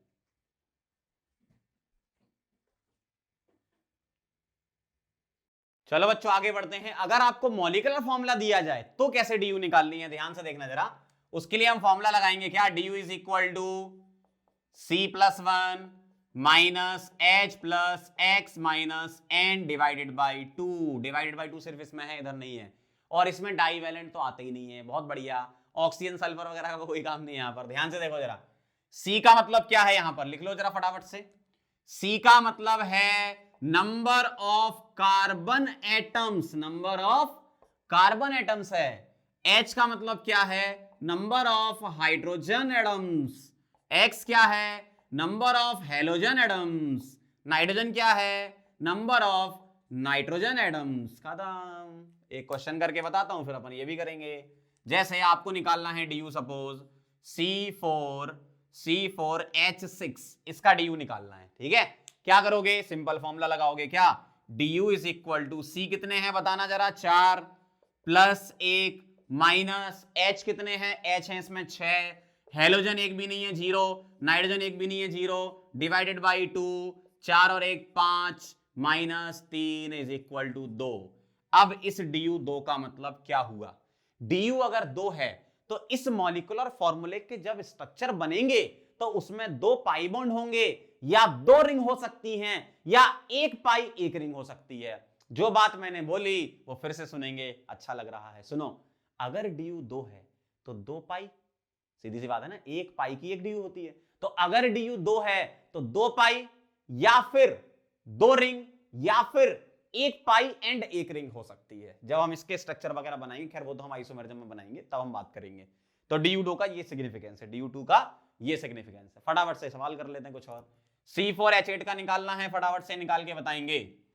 D U is equal to C+1 4 प्लस 1 माइनस H 8 दिए हुए हैं, X एक भी नहीं, हेलोजन एक भी नहीं, नाइट्रोजन एक भी नहीं है, divided by 2, 5 minus 4 is equal to 1। क्या बात है सर, क्या मैथ सिखाते हो। चलो आगे बढ़ते हैं, ध्यान से देखना जरा। D U is equal to C कितने हैं 5, C+1 माइनस H कितने हैं 10, प्लस X कितने हैं हेलोजन 2, माइनस नाइट्रोजन कितने 0, डिवाइडेड बाई 2। 5 और 1 कितना होता है 6 होता है, माइनस 10 प्लस 2 12, 12 बाई 2 6 0। सिंपल। अगला सवाल, D U is equal to C+1 मतलब 3 प्लस 1 माइनस H कितने हैं 6, प्लस हेलोजन एक भी नहीं, नाइट्रोजन एक भी नहीं, और ऑक्सीजन का तो फॉर्मूले में आता ही नहीं है, नामो निशान ही नहीं है बेटा ऑक्सीजन का। 3 और 1 कितना 4, माइनस 3 कितना आ गया डी यू 1। कितना आसान है। तो डी यू का अगर आपको मॉलिक्यूलर फॉर्मूला दिया जाए तो डी यू का सीधा फॉर्मूला लगाओ, ठीक है, समझ गए बात को कैसे लगाना है। अब बात आती है MI स्टार वाला पॉइंट, धमाकेदार होता है अपना MI स्टार वाला। लिखो जरा, MI स्टार इंग्लिश वाली हिंदी में लिखते लिखेंगे DU फ्रैक्शनल भी हो सकती है। जी हां, DU फ्रैक्शनल भी हो सकती है। लिखो, DU फ्रैक्शनल भी हो सकती है, समझना बात को, DU फ्रैक्शनल भी हो सकती है। आप बोलोगे ऐसा कैसे, फ्रैक्शनल कैसे, अभी तक तो ऐसा कहीं आया नहीं है। हाँ हो सकती है, लिखो तो मैं बताता हूं एग्जांपल से। लिखो, DU फ्रैक्शनल भी हो सकती है, डिग्री ऑफ अनसैचुरेशन जो है फ्रैक्शनल भी हो सकती है, ये ध्यान रखना। जैसे एक एग्जांपल, HC डबल बॉन्डो, यहां पर एक बॉन्ड ओपन करके लिख के दिखा देते हैं आपको, ऐसा।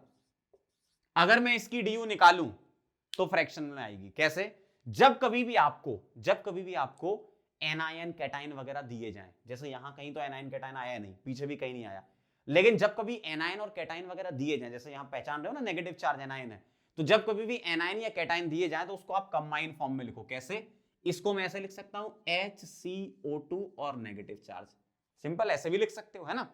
अब मुझे इसका DU निकालना है, तो DU is equal to C+1, मतलब कार्बन कितना है 1+1, माइनस H कितने हैं 1, प्लस हेलोजन कितने, एक भी नहीं, नाइट्रोजन कितने, एक भी नहीं, ऑक्सीजन तो फॉर्मूले में आता ही नहीं है।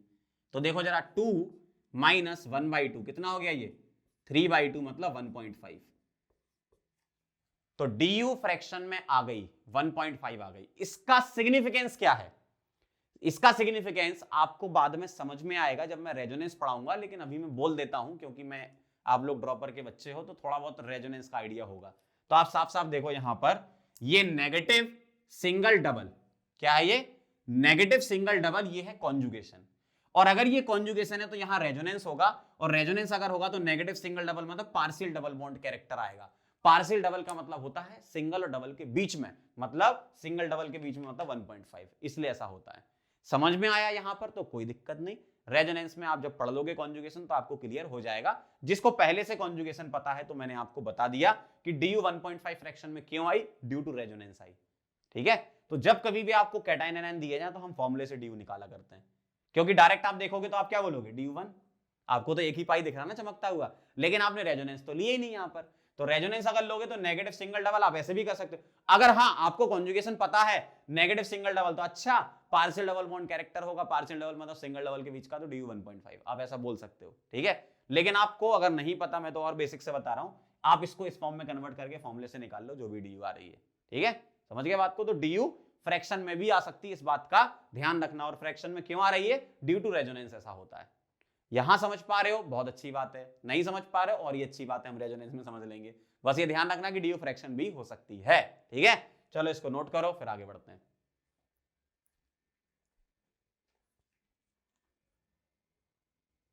चलो बच्चों आगे बढ़ते हैं, अगले टॉपिक पर चलते हैं। ध्यान से देखना जरा, होमोलॉग्स क्या होते हैं। दो कंपाउंड में हमें रिलेशन बताना होता है, तो उसके लिए क्या चेक करेंगे वो मैं लिख रहा हूं, क्या, compounds having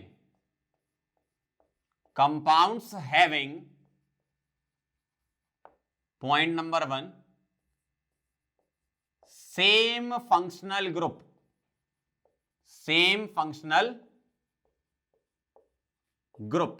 same functional group का मतलब क्या है, सेम फैमिली से बिलोंग करना चाहिए, सिंपल सी बात है ना। सेम फंक्शनल ग्रुप का मतलब क्या है, सेम फैमिली, या हम लिखें सेम जनरल फॉर्मूला,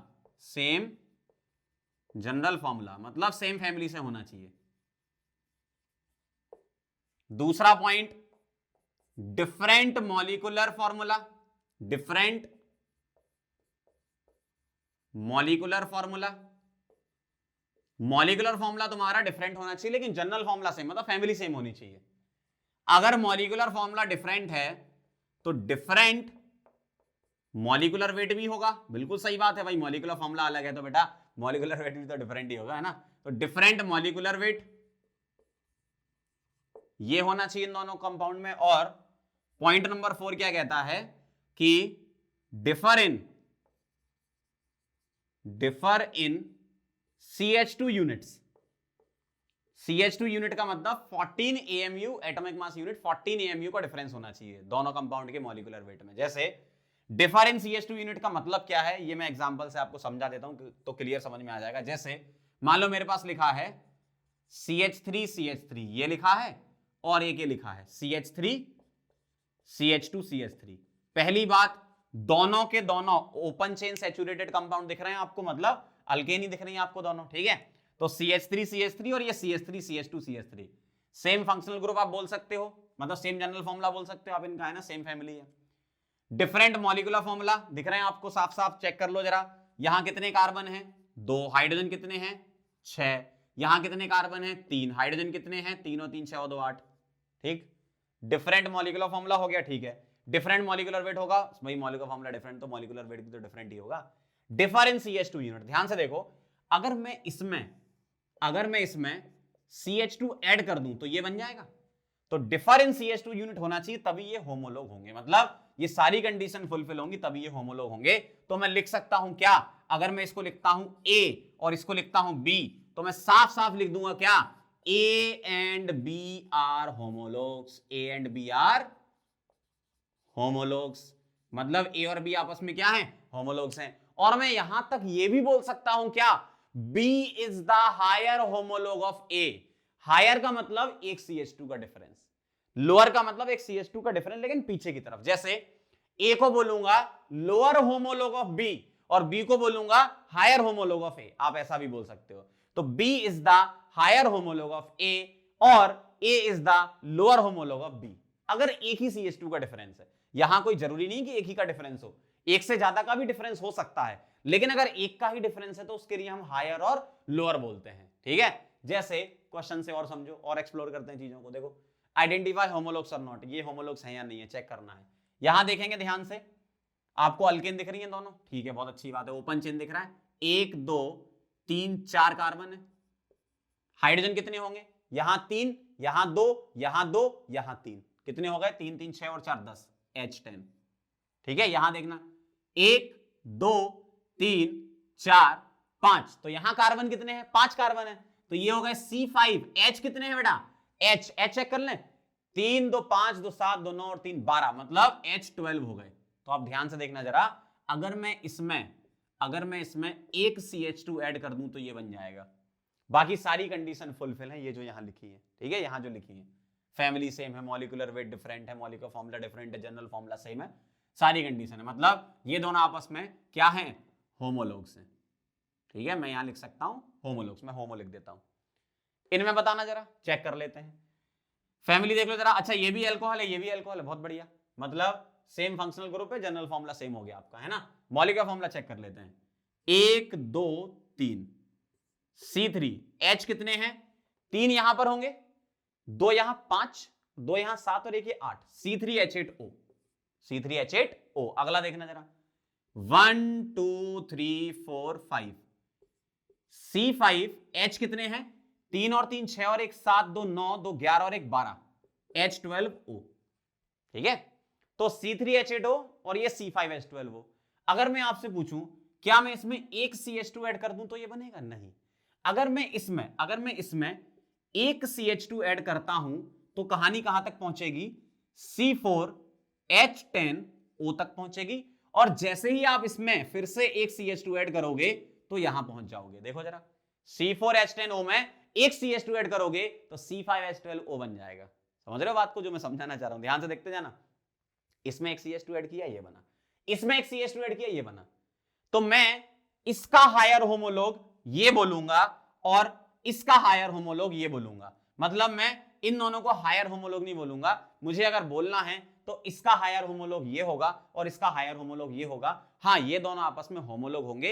हायर और लोअर वर्ड यूजुअली हम यूज करते हैं सिर्फ एक CH2 डिफरेंस के लिए, लेकिन होमोलॉग्स में आपस में एक CH2 का डिफरेंस हो, 2 CH2 का डिफरेंस हो, 3 CH2 का, मल्टीपल जितने भी CH2 का डिफरेंस हो, मतलब CH2 के डिफरेंस के मल्टीपल में कुछ भी हो, होमोलॉग्स होते हैं। मतलब मैं इन दोनों को क्या बोलूंगा, होमोलॉग बोलूंगा। इन दोनों को क्या बोलूंगा, हां ये होमोलॉग हैं, ये दोनों आपस में होमोलॉग हैं, भले ही 2 CH2 का डिफरेंस हो, होमोलॉग होंगे। तो आपने जो यहां लिखा ना different CH2 units, different CH2 units, अब ये यहां मैंने ये नहीं लिखा डिफरेंट 1 CH2 यूनिट या 2, कितनी भी CH2 यूनिट में डिफरेंस हो, कितनी भी CH2 यूनिट में डिफरेंस हो, होमोलॉग होगा, अगर इसके ऊपर की ये कंडीशन फुलफिल हो रही है तो। समझ गए बात को। तो इसमें अगर मैं एक CH2 ऐड करता तो ये नहीं बनता, इसमें एक CH2 ऐड करके ये बनाते, फिर इससे ये बनाते, लेकिन हाँ 2 CH2 का डिफरेंस चलेगा, कोई दिक्कत नहीं, 3 का, 4 का, 5 का, 10 का, 100 का, 500 का, कितनी भी CH2 यूनिट का डिफरेंस हो चलेगा। समझ गए बात को? बस अपन वर्ड जो यूज करते हैं, जैसे इधर बोल सकता हूं मैं C5H12 is the higher homologue of this, ठीक, C5H12O is the higher homologue of C4H10O, बिल्कुल बोल सकते हो, और C4H10O is the higher homologue of this, ये भी बोल सकते हो, मतलब ये दोनों आपस में होमोलॉग होंगे। ठीक है, अब एक बहुत इंपॉर्टेंट पॉइंट Mi स्टार, ध्यान से देखना, पहले मैं आपसे पूछूंगा फिर बताना, क्या ये दोनों आपस में होमोलॉग हैं? मन की आंखों से देखेंगे सभी लोग और मुझे बताएंगे क्या आंसर आ रहा है उनका। This and this are homologue, बताओ, चेक करो जरा बहुत ध्यान से, ये कंडीशन आपके सामने लिखी है, देखो कंडीशन देखो, और ये देखो, ये देखो, ये देखो, सोचो जरा, 5 सेकंड का टाइम देते हैं आपको, चलो सोच लो, हम यहाँ खड़े हैं। अच्छा कंडीशन नहीं दिख रही, देख लो, यहाँ खड़ा हूं मैं क्या लगता है आपको क्या होना चाहिए? जिन जिन लोगों ने सोचा है कि हाँ ये CH2 का डिफरेंस है, वो लोग बिल्कुल गलत हैं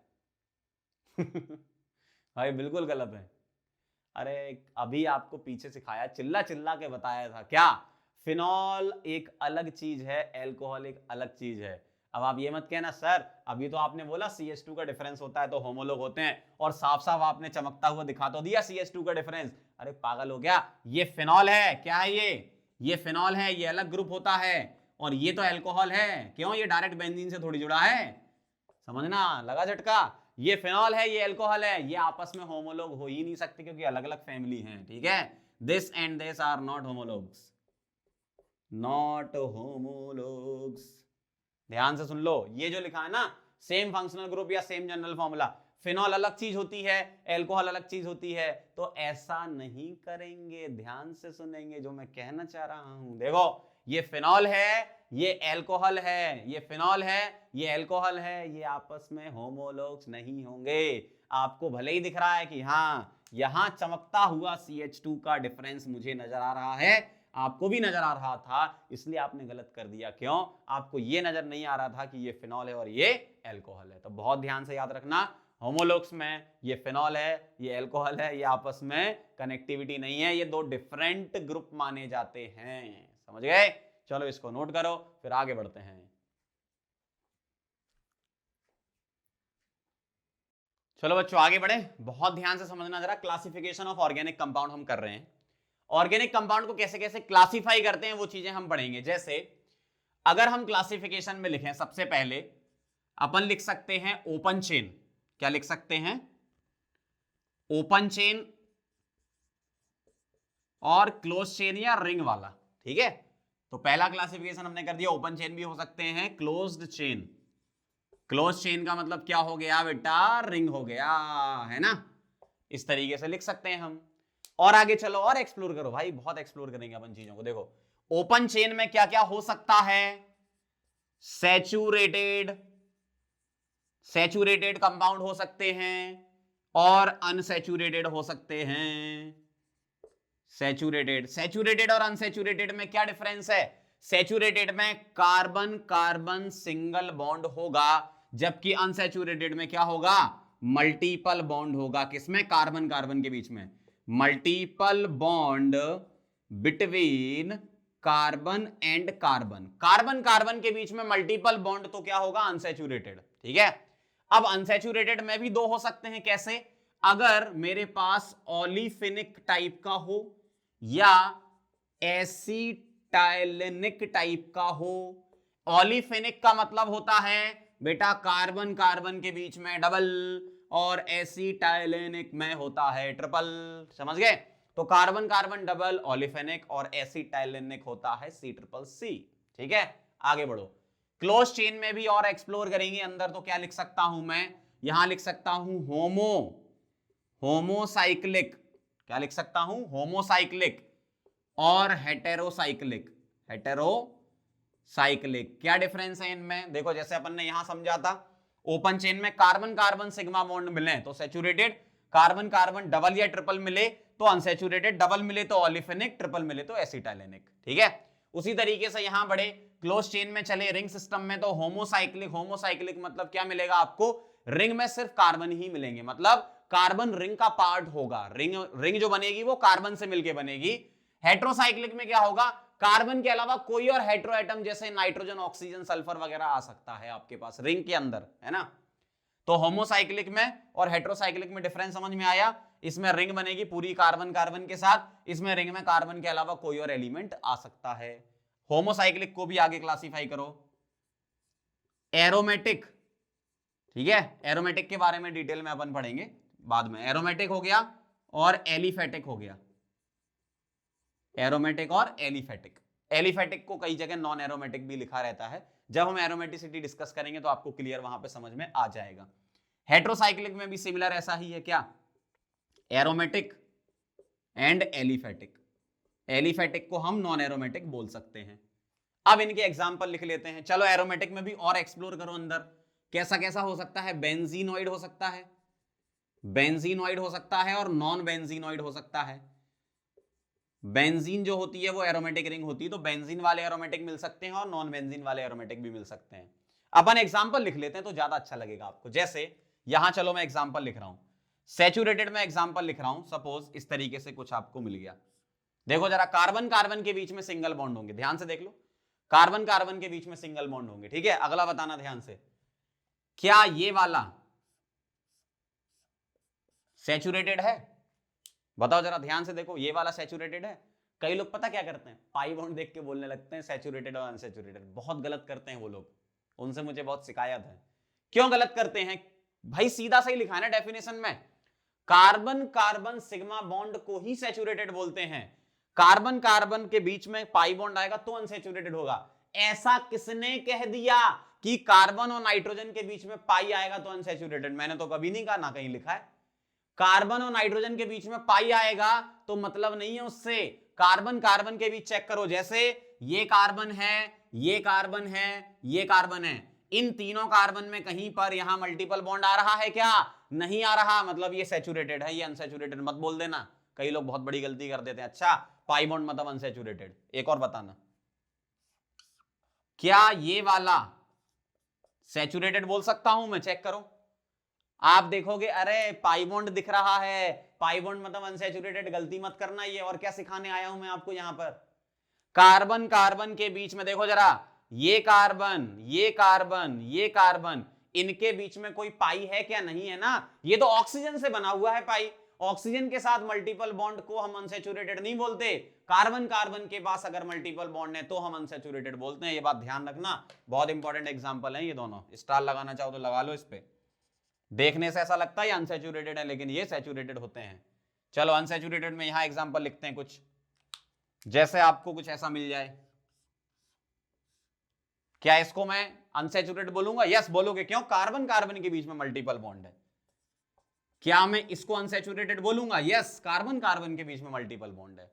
आगे बढ़ो, यहां चलते हैं बेंजीनोइड वाले, देखना, जैसे बेंजीन खुद ही अपने आप में एरोमेटिक होता है, ठीक है, बेंजीन हो गया, इसका भाई हो गया नेफ्थलीन हो गया, मतलब इस टाइप के बेंजीन वाली रिंग मिले आपको, ठीक है। एंथ्रासीन हो गया, फेनेंथ्रीन, ये सब हो गए इस टाइप से। नाम याद करना है तो आप करते जाओ, मैं बोलते जा रहा हूं, benzene, naphthalene, anthracene, benzene, naphthalene, anthracene, benzene, naphthalene, anthracene, है ना। नॉन बेंजीनोइड में याद रखना हो तो एजुलिन। खैर ये बेंजीन और नॉन बेंजीनोइड वाले तो हम खैर आगे पढ़ेंगे, जब एरोमेटिसिटी पढ़ेंगे तब डिटेल में पढ़ेंगे बहुत, है ना। तो ये इसका नाम है एजुलिन, नॉन बेंजीनोइड है ये 7 की रिंग और ये 5 की रिंग है, बेंजीन में तो 6 की रिंग होती है। होमोसाइक्लिक में एलिफेटिक वाले देखो, जैसे एलिफेटिक में आपको मिल सकते हैं इस तरीके से, देखो ये बेंजीन नहीं है, ये साइक्लोहेक्सेन है, तो इस टाइप से एलिफेटिक होते हैं। 5 की रिंग भी बना सकते हो आप, 4 की, 3 की, ऐसे, ठीक है। हेट्रोसाइक्लिक में एरोमेटिक वाले जैसे आपके पास पायरोल हो गया, ये हो गया, फ्यूरन हो गया, थायोफीन हो गया, अगर सल्फर लगा दो यहाँ तो थायोफीन हो जाएगा, ऑक्सीजन वाले को फ्यूरन बोलते हैं, पायरोल फ्यूरन, पायरोल फ्यूरन।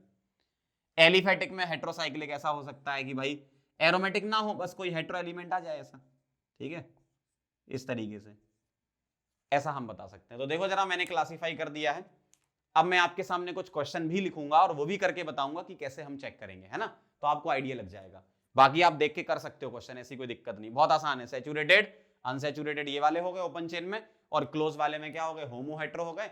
होमो हेट्रो में आपका एरोमेटिक एलिफेटिक एरोमेटिक एलिफेटिक, ठीक है, यहाँ बेंजीनोइड नॉन बेंजीनोइड इस टाइप के। ठीक, तो इस वाली टेबल को, इस चार्ट को बहुत अच्छे से नोट करो, फिर मैं आपको क्वेश्चन करके बता रहा हूं किस तरीके से पहचानते कौन सा वाला कंपाउंड है इनमें से। ठीक है, नोट कर लो इसे।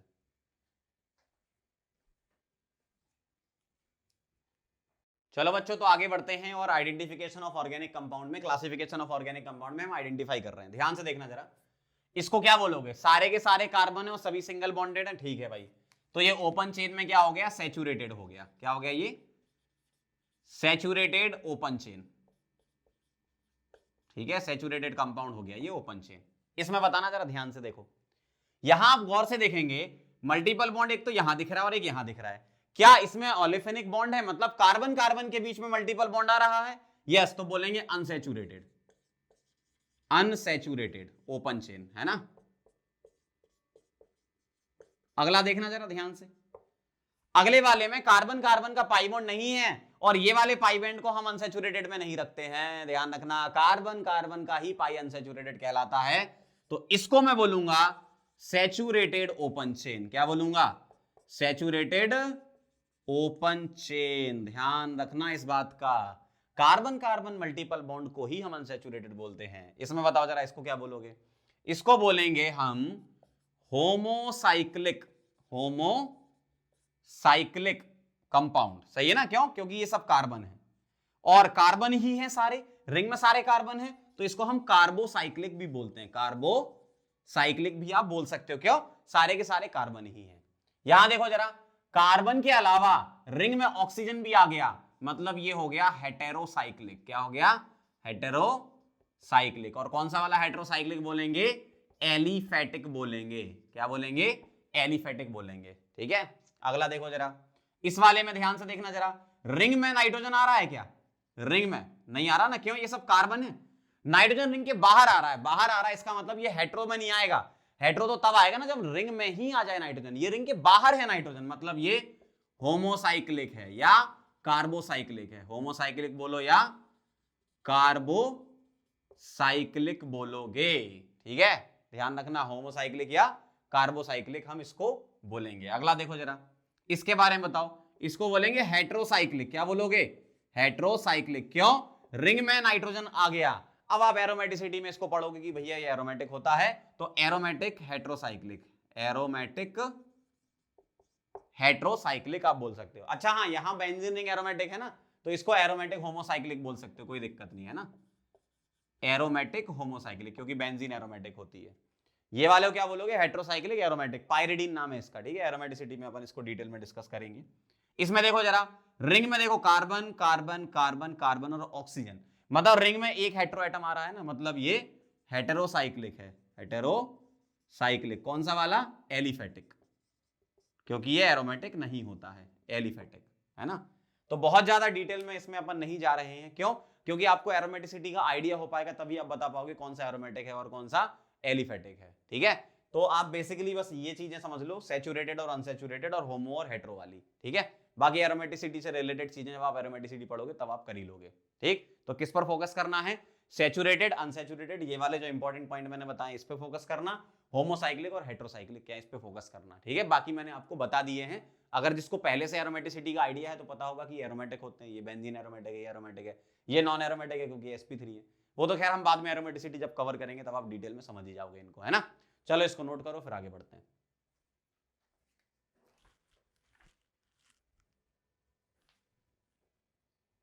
चलो बच्चों आगे बढ़ते हैं। अब किसी पर्टिकुलर कंपाउंड में आपको सिग्मा बॉन्ड, पाई बॉन्ड या लोन पेयर निकालने हैं तो कैसे निकालोगे? बहुत ध्यान से देखना, अगर मेरे पास दो एटम दे रखे हैं, उसके बीच में एक बॉन्ड बना है, तो ध्यान रखना हमेशा जब पहला बॉन्ड बनता है तो वो हमेशा सिग्मा होता है।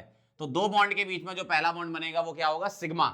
अगर मेरे पास मल्टीपल बॉन्ड दे रखे हैं, जैसे ऐसा हो सकता है या फिर ऐसा हो सकता है, तो दो एटम के बीच में पहला बॉन्ड सिग्मा बनता है, दूसरा क्या होता है? पाई। तो यहां एक सिग्मा, ये वाला भी पाई और ये वाला भी पाई। तो यहां एक सिग्मा दो पाई, अगर ट्रिपल बॉन्ड आया तो, डबल आया तो एक सिग्मा एक पाई, और अगर सिंगल आया तो एक सिग्मा होगा। सीधी सी कहानी है। चेक कर लेते हैं, कुछ क्वेश्चन कर लेते हैं तो आइडिया लग जाएगा। बताओ जरा, सिग्मा पाई निकालना है आपको इन कंपाउंड्स में। अच्छा लोन पेयर भी निकालने पड़ सकते हैं, तो वो मैं आपको एग्जांपल से समझा दूंगा कैसे करना है। सिग्मा बॉन्ड पाई बॉन्ड निकाल लेते हैं पहले, ध्यान से देखो। अच्छा हाइड्रोजन के पास तो एक ही इलेक्ट्रॉन होता है ना, तो ध्यान रखना हाइड्रोजन हमेशा सिग्मा बॉन्ड बनाता है। क्या बनाता है बेटा? सिग्मा बॉन्ड बनाता है। तो जितने एच है उतने सिग्मा तो आपको लेने ही है। तो 3 एक ये सिग्मा दिख रहा है 4, 2 कितने 6, 1 7, 1 8, 1 9 और 2 11, मतलब 11 सिग्मा होंगे। हाइड्रोजन वाले तो ले ही लो, साथ में कार्बन कार्बन के सिग्मा बॉन्ड भी काउंट करेंगे। पाई तो आपको चमकता हुआ दिख जाएगा, एक पाई बॉन्ड है। बहुत आसान है, इस तरीके से आप निकाल सकते हो, बहुत सिंपल सी चीज है। यहां देखो एक सिग्मा, जितने हाइड्रोजन उतने सिग्मा, एक sigma, 2 sigma, 3 sigma, 2 5 sigma, 6 sigma और 3 9 सिग्मा, तो 9 सिग्मा। और ट्रिपल बॉन्ड है तो 2 पाई होंगे। बहुत आसान है, ये सब आपको पता ही रहता है, मतलब बिल्कुल आसान चीज है, बस ये ध्यान रखना है ना। इधर आ जाओ, इधर आपको थोड़ा ध्यान रखना है, यहां थोड़ा सा ध्यान रखना है। क्या? ये जो है ना इधर, यहां पर H होगा, क्योंकि वैलेंसी हम किससे कंप्लीट कराते हैं? हाइड्रोजन से। तो यहां पर H बाहर करके लिख लेना ताकि गलती ना हो, इस तरीके से। तो देखना जरा, 1 सिग्मा, 2 3 4 5 सिग्मा, तो 5 हाइड्रोजन वाले हो गए ये, ठीक है। और रिंग के 6, 6 5 11, एक ये 12, एक ये 13, एक 14 और एक 15, मतलब 15 सिग्मा होंगे इसमें। काउंट कर लो जरा एक बार फिर से, 1 2 3 4 और ये 6 10 11 12 13 14 15, ठीक है। पाई कितने चमकते हुए? 1 2 3 और एक 4। देखो पाई तो आपको चमकते हुए दिख जाएंगे, पाई में थोड़ी टेंशन है, सिग्मा बस काउंट करना है, पाई तो ऐसे दिख जाएगा। अच्छा ऐसे गोला लगा है तो इसका मतलब क्या है? गोले का मतलब होता है बेटा अल्टरनेट डबल बॉन्ड, ठीक है, अल्टरनेट डबल बॉन्ड। जैसे double single double single double single double single double. आप उल्टा भी बना सकते हो, डबल को सिंगल, सिंगल को डबल भी कर सकते, कोई दिक्कत नहीं है। जहां वैलेंसी पूरी ना हो उसको H से पूरा कर लो। मैं ऐसा इसलिए कर रहा हूं क्योंकि कार्बन के 4 बॉन्ड होते हैं, H तो हम बॉन्ड लाइन में दिखाते नहीं है, लेकिन आप जब सिग्मा निकालोगे तो दिखाना पड़ेगा, ठीक है। इधर H नहीं होंगे क्योंकि ये ऑलरेडी 4 बॉन्ड है। चलो ध्यान से देखो, 1 2 3 4 5 6 7 8, ये हो गए 9 10 11 12 13 14, ठीक है, 15 16 17 18 19, 19 सिग्मा होंगे। काउंट कर लो आप फिर से एक बार, 1 2 3 4 5 6 7 8 तो हाइड्रोजन वाले हो गए। कार्बन कार्बन वाले के 6 इस रिंग के, 6 7 8 9 10 11, 11 और ये वाले कितने थे? 12 13 14 15 16 17 18 19। पाई चमकते हुए दिख रहे हैं, 1 2 3 4 5, तो 5 पाई होंगे। मतलब ये आप काउंट कर सकते हो, आपको सिर्फ काउंटिंग करनी है। अब मुझे लोन पेयर निकालने तो कैसे निकालेंगे? आपको यूजुअली अभी जो मैं एग्जांपल बता रहा हूं उसमें कोई हेटेरो एलिमेंट होगा, उसमें लोन पेयर चेक करने। बताओ जरा, ऑक्सीजन के पास वैलेंस इलेक्ट्रॉन कितने हैं? वैलेंस इलेक्ट्रॉन कैसे पता करते हो? वो किस ग्रुप से बिलोंग कर रहा है। जैसे ऑक्सीजन 16 ग्रुप से बिलोंग कर रहा है, तो 10 से अगर ज्यादा होता है ग्रुप नंबर तो उसमें से 10 माइनस कर देते हैं। तो 16 से बिलोंग कर रहा है तो 16 माइनस 10 कितना हो गया बेटा? 6 हो गया। तो ऑक्सीजन के पास वैलेंस इलेक्ट्रॉन 6 है, लेकिन वो 2 इलेक्ट्रॉन शेयर कर रहा है। कहां पर? बॉन्ड बनाने में। अगर 6 में से 2 बॉन्ड बनाने में शेयर कर देगा तो कितने बचेंगे बताओ? 4 बचेंगे इसके पास। 4 का मतलब 2 लोन पेयर। लोन पेयर का मतलब क्या होता है? नॉन बॉन्डेड इलेक्ट्रॉन पेयर, ठीक है। तो ये हो गया लोन पेयर। नाइट्रोजन किस ग्रुप में आता? 15, तो 15 में से 10 माइनस कर दो, 5 वैलेंस इलेक्ट्रॉन होंगे। 5 में से 1 2 और 3 इसने शेयर कर दिए, इसका मतलब इसके पास 5 में से 3 शेयर कर दिए बॉन्डिंग में, तो 2 इलेक्ट्रॉन बचे, मतलब लोन पेयर। तो लोन पेयर कितने हो गए इसके? 3 हो गए। सिमिलरली ये वाला है, बहुत आसान है। देखो ऑक्सीजन ने यहां 1 और 1 2 इलेक्ट्रॉन शेयर कर रखे हैं, वैलेंस इलेक्ट्रॉन 6 थे, तो 1 लोन पेयर ये हो गया, 1 लोन पेयर ये हो गया, 2 लोन पेयर इधर। और सिमिलरली यहां भी 2 इलेक्ट्रॉन इसने शेयर कर रखे हैं, तो 2 लोन पेयर और होंगे, मतलब टोटल लोन पेयर कितने हो जाएंगे? 4 हो जाएंगे। इस तरीके से निकालना है ना, बहुत आसान है। अभी मैं आपको यहां पर कार्बेनाइन कार्बोकेटाइन वाला नहीं करवा रहा हूं, क्योंकि वो जब जीओसी में हम कार्बोकेटाइन कार्बेनाइन पढ़ेंगे तो आप समझ जाओगे। अभी मैं सिंपल कार्बन वाले मैंने सिग्मा पाई निकालना बता दिए, और लोन पेयर मैंने किस में बताया? हेटेरो एलिमेंट में। सिंपल सी चीज है ये, है ना। फटाफट से इसको नोट करो, फिर आगे बढ़ते हैं।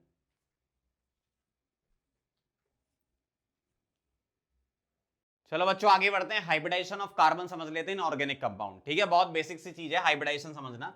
जैसे अगर आप कार्बन में हाइब्रिडाइजेशन निकालोगे तो आपको चेक क्या करना है? ध्यान से देखना जरा। आपको ये चेक करना है कि अगर 4 सिग्मा बॉन्ड है किसी कार्बन के अराउंड, तो 4 सिग्मा में 1 s और 3 p होते हैं, तो sp3 बोलेंगे। अगर 3 सिग्मा बॉन्ड हैं तो 1 s 2 p होंगे, मतलब sp2 बोलेंगे। और 2 सिग्मा बॉन्ड हैं तो 1 s और 1 p, मतलब sp बोल देंगे, ठीक है। और अभी मैं यहां पर कोई भी ऐसा आपको एग्जांपल नहीं लूंगा जिसमें कार्बन के पास नेगेटिव चार्ज या पॉजिटिव चार्ज है। सिंपल हम न्यूट्रल कार्बन वाला लेंगे जिसमें एटलीस्ट 4 बॉन्ड तो बना रहा होगा वो, ठीक है, ध्यान रखना। बाकी कार्बोकेटाइन कार्बेनाइन का डिटेल में जब हम केमिकल बॉन्डिंग पढ़ लेंगे उसके बाद अपन अच्छे से समझ लेंगे उस चीज को, है ना। अभी तो बिल्कुल बेसिक सी चीज है, आप ड्रॉपर के बच्चे हो तो थोड़ा बहुत हाइब्रिडाइजेशन का आइडिया आपको होगा, मतलब बेसिक कि आप हाइब्रिड ऑर्बिटल क्या होते हैं भाई। प्योर ऑर्बिटल आपके एस होते हैं, पी होते हैं, डी होते हैं, एफ होते हैं, sp3 sp2 sp, ये सब हाइब्रिड ऑर्बिटल होते हैं। इतना बेसिक चीज आपको पता होना चाहिए, है ना। तो हाइब्रिडाइजेशन मुझे निकालना है, 4 सिग्मा ये आएगा, 3 सिग्मा ये आएगा, 2 सिग्मा ये आएगा, बस ये चेक करना है ना। चलो स्टार्ट करते हैं, बताओ जरा, पहले वैलेंसी पूरी कर लें। इस कार्बन के लिए H H ऐसे, इधर H, इधर कितने H, 2H। देखो जहां पर कार्बन की वैलेंसी पूरी ना हो उसको अपन हाइड्रोजन से पूरी कर लेंगे इस तरीके से, ठीक है। अब आप मुझे बताते जाओ, बहुत आसान है, बहुत ही आसान, बताना जरा। इस कार्बन पर कितने सिग्मा है, 1 सिग्मा, 2 सिग्मा और 1 ये सिग्मा, ये तो पाई है। 3 सिग्मा पर क्या बोलोगे, 3 सिग्मा पर क्या बोलोगे, sp2 बोलोगे, इस तरीके से। इसमें बताना जरा, इसके लिए 1 सिग्मा, 2 सिग्मा, 3 सिग्मा, sp2 बोलोगे। इसके लिए बता दो जरा, 4 सिग्मा sp3 बोलोगे। इसके लिए 4 सिग्मा sp3 बोलोगे। इसके लिए 4 सिग्मा sp3 बोलोगे, इस टाइप से, बहुत आसान है। सिमिलरली यहां पर भी आ जाओ, 1H 2H 3H, यहां पर 1H 2H, ठीक है। बाकी तो ये आपको दिख ही रहे हैं ना। बताना जरा, इस पर 4 सिग्मा है sp3, इस पर भी 4 सिग्मा है, 1 2 3 4 sp3, इस वाले पर 1 2 3 सिग्मा sp2। ये सिंपल सी चीजें है ना, ये तो समझ में आ रही होंगी आपको, है ना। अगला देखो जरा, इधर आ जाओ, वैलेंसी पूरी कर लेते हैं H से। कहां कहां H होगा, इधर H H H H और H, इस तरीके से। बताना जरा, इधर बताओ, इसके लिए एक H है, एक ये है, 2 सिग्मा sp। इसके लिए एक ये सिग्मा, एक ये सिग्मा, 2 सिग्मा sp। इस वाले के लिए, इसके लिए 1 2 3 सिग्मा, ये तो पाई है, 3 सिग्मा मतलब sp2। सिमिलरली ये भी 3 सिग्मा sp2, ऐसे ही सारे ये 3 सिग्मा वाले हैं, ठीक है। sp2 ये वाला भी, sp2 ये वाला भी, sp2 और ये वाला भी sp2। कितना आसान है, बहुत आसान है, ठीक है। बहुत ज्यादा डिटेल में नहीं भी पता तब भी आप कर सकते हो इस टाइप के question. H H H 3 H हो गए, यहां 1 H, यहां 1 H, यहां 3 H, इस तरीके से, बहुत आसान है ना। चलो बता दो फटाफट से, 4 सिग्मा sp3, 1 2 3 सिग्मा, 3 सिग्मा क्या होगा sp2, यहां भी 1 2 3 सिग्मा sp2, इस वाले के 4 सिग्मा sp3। कितना आसान है, इस तरीके से आप चेक कर लिया करो, है ना। बहुत ज्यादा डिटेल में नहीं जा रहे, बस सिंपल सिंपल सी मैंने एग्जांपल आपको करवा दिए। कार्बोकेटाइन कार्बेनाइन के अपन जीओसी पढ़ेंगे तब कर लेंगे, है ना। अभी सिंपल कार्बन वाले कर लिए। इलेक्ट्रोनेगेटिविटी की बात आती है यहां पर हाइब्रिड ऑर्बिटल में, तो एक बहुत ही सिंपल सा कॉन्सेप्ट होता है, क्या कि परसेंटेज एस कैरेक्टर अगर ज्यादा तो इलेक्ट्रोनेगेटिविटी होती है बेटा ज्यादा। परसेंटेज एस कैरेक्टर ज्यादा तो इलेक्ट्रोनेगेटिविटी ज्यादा। अब ये एस कैरेक्टर निकलता कैसे है, परसेंटेज एस कैरेक्टर निकलता है, एस ऑर्बिटल कितने हैं, number of S orbital divided by total orbital कितने हैं, टोटल ऑर्बिटल कितने हैं। एक्चुअल में क्या होता है, एस वाला जो है वो न्यूक्लियस के पास होता है, तो इसलिए एस कैरेक्टर ज्यादा तो पेनिट्रेशन ज्यादा, अट्रैक्शन ज्यादा, एक तरीके से इलेक्ट्रोनेगेटिविटी ज्यादा होती है, आप ये समझ लो, है ना। तो परसेंटेज एस कैरेक्टर ज्यादा तो इलेक्ट्रोनेगेटिविटी ज्यादा। जैसे अगर मैं एसपी में निकालूं, किसमें, एसपी में निकालूं, तो परसेंटेज एस बताना कैसे निकलेगा एसपी में, परसेंटेज एस, एसपी में कितने एस हैं, एक एस है, डिवाइडेड बाय टोटल कितने ऑर्बिटल हैं, एस और पी मिला के 2 हो गए, इंटू 100, तो कितना आ गया, ये 50% आ गया। बहुत आसान है ना, इस तरीके से निकाल सकते हो। सिमिलरली अगर मैं आपसे पूछूं sp2 और sp3 में, ठीक है, इनमें भी निकाल दो आप, क्या परसेंटेज एस निकाल दो फटाफट से, क्या आएगा, ठीक है। बहुत बेसिक सी चीज है तो आपको समझ में आ जाएगी। कितने हैं, एक एस है, टोटल 3 है, इंटू 100, कितना हो गया 33.33%। यहां एस कितने हैं, एक, टोटल 3, ये हो गए पी और एक एस, 1/4 इंटू 100। बहुत आसान है यार, क्या है इसमें 25%। ऐसा किसमें एस परसेंट ज्यादा है, एसपी में, तो मैं बोलूंगा इलेक्ट्रोनेगेटिविटी एसपी की ज्यादा, फिर sp2 और फिर sp3, ठीक है। बहुत बेसिक सी चीज, तो ये होता ऑर्डर। लेकिन अगर मैं आपको एटम के साथ इनको कंबाइन करके लिखूं तो बहुत इंपॉर्टेंट पॉइंट mi स्टार यहां पर आता है आपके सामने। क्या आता है mi स्टार वाला पॉइंट, यह आता है कि फ्लोरीन की इलेक्ट्रोनेगेटिविटी सबसे ज्यादा होती है, फिर ऑक्सीजन की होती है, ठीक है। फिर आता है तुम्हारा कार्बन sp और फिर आता है तुम्हारा नाइट्रोजन। पॉलिंग स्केल पर ऐसा बोलते हैं कि इसका 3.2 और इसका नियरली 3 होता है, तो ये ज्यादा इलेक्ट्रोनेगेटिव है, ध्यान रखना। उसके बाद आता है तुम्हारा कार्बन sp2 और फिर कार्बन sp3। मतलब अगर तुम्हें ओवरऑल इलेक्ट्रोनेगेटिविटी की कभी जरूरत पड़े जिंदगी में तो मुझे याद कर लेना, ये होती है, ठीक है। फ्लोरीन ऑक्सीजन, ऑक्सीजन की 3.5, इसकी 3.2, इसकी 3, डेटा याद नहीं करने, बस मैं बता रहा हूं आपको। ये ध्यान रखना, कार्बन sp नाइट्रोजन से ज्यादा इलेक्ट्रोनेगेटिव होता है। फिर बोल रहा हूं, कार्बन sp नाइट्रोजन से ज्यादा इलेक्ट्रोनेगेटिव होता है। यहां चाहो तो लिख लो, बोल रहा हूं मैं, कार्बन sp नाइट्रोजन से ज्यादा इलेक्ट्रोनेगेटिव होता है। वैसे यहां लिखा हुआ है इलेक्ट्रोनेगेटिविटी का ऑर्डर है ये। किसका ऑर्डर है ये? इलेक्ट्रोनेगेटिविटी। समझ गया बात को? ये होता है, क्योंकि इसकी आगे अपन को जरूरत पड़ेगी, थोड़ा सा अपन और आगे बढ़ेंगे। जैसे IUPAC में तो खैर नेमिंग में नहीं पड़ेगी, आइसोमेरिज्म में आपको इसकी जरूरत पड़ेगी। इसलिए मैं आपको थोड़े बेसिक से टॉपिक बता रहा हूं, सिग्मा पाई निकालना, लोन पेयर निकालना, हाइब्रिडाइजेशन वगैरह आना चाहिए आपको। सिंपल, बहुत ज्यादा डिटेल वाला हाइब्रिडाइजेशन तो अपन केमिकल बॉन्डिंग में पढ़ लेंगे। सिंपल कार्बन में हाइब्रिडाइजेशन क्या ही है इसमें, ये चेक करना है बस आपको, है ना, बहुत आसान है। वैसे भी आप 12th पास हुई या चलो 12th में भी हो तब भी केमिकल बॉन्डिंग में सिंपल ये तो चीजें पता ही होंगी ना आपको, बस मैं आपको एप्लीकेशन इसका करके बता देता हूं, ठीक है। तो बहुत आसान सी चीजें हैं, ज्यादा कुछ इसमें है नहीं। ओके, चलो इसको नोट करो, फिर आगे बढ़ते हैं।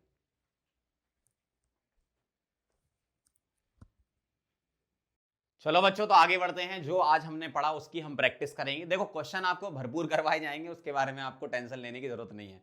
जितने भी टाइप के वेरिएशंस होते हैं मैं सारे के सारे करवाता हूं, मेरी आदत है, क्वेश्चन में बहुत करवाऊंगा। आप उसके लिए रेडी रहो और नोट्स जरूर बनाते रहो बहुत ध्यान से। चलो स्टार्ट करें।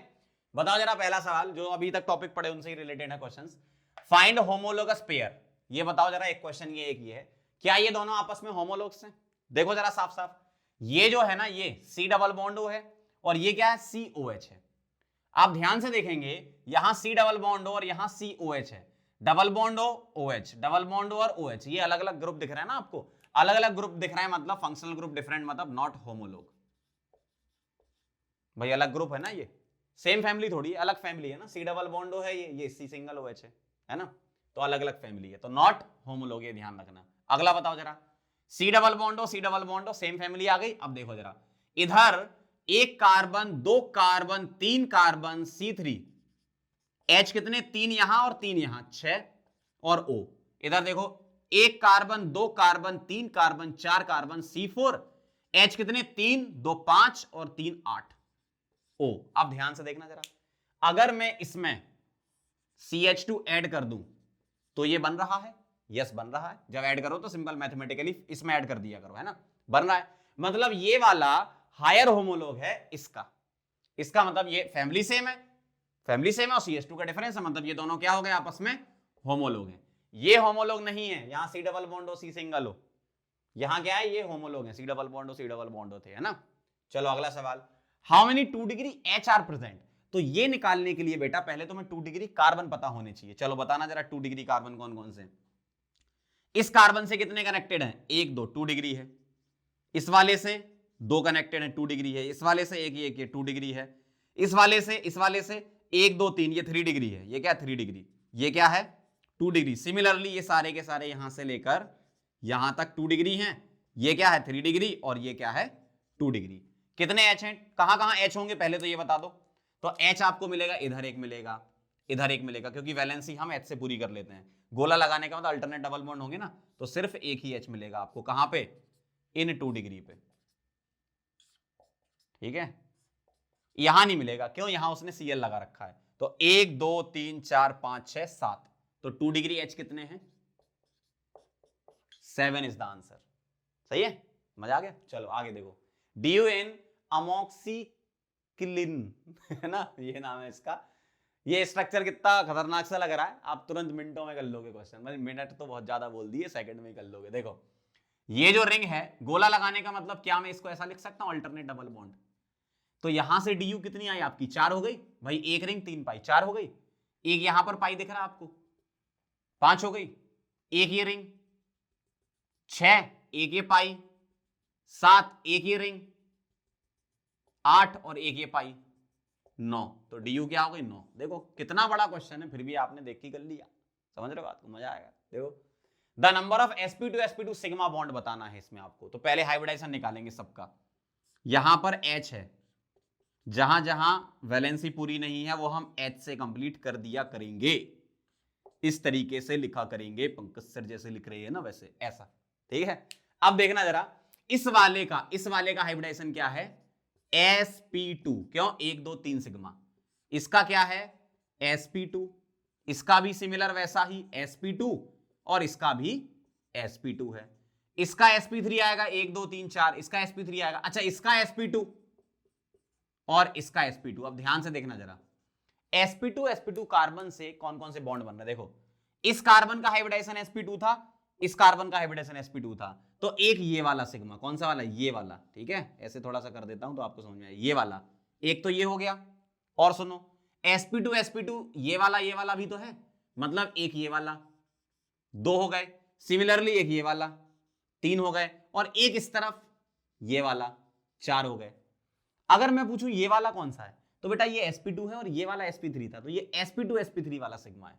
समझ रहे हो, जैसे अगर आपके पास C लगा है, ठीक है, इस तरीके से, तो इसका हाइब्रिडाइजेशन sp2 है, इसका हाइब्रिडाइजेशन sp2 है, तो ये जो सिग्मा बनता है वो sp2 सिग्मा बोलते हैं उसको, क्योंकि उसकी ओवरलैपिंग से बनता है। और जो पाई होता है वो प्योर पी से बनता है। आप बोलो सर ऊपर वाले को आपने सिग्मा लिख दिया। अरे दादा, ऊपर वाले को सिग्मा, नीचे को पाई बोलो, या नीचे को सिग्मा ऊपर को पाई बोलो, बोल सकते, कोई दिक्कत नहीं है ना।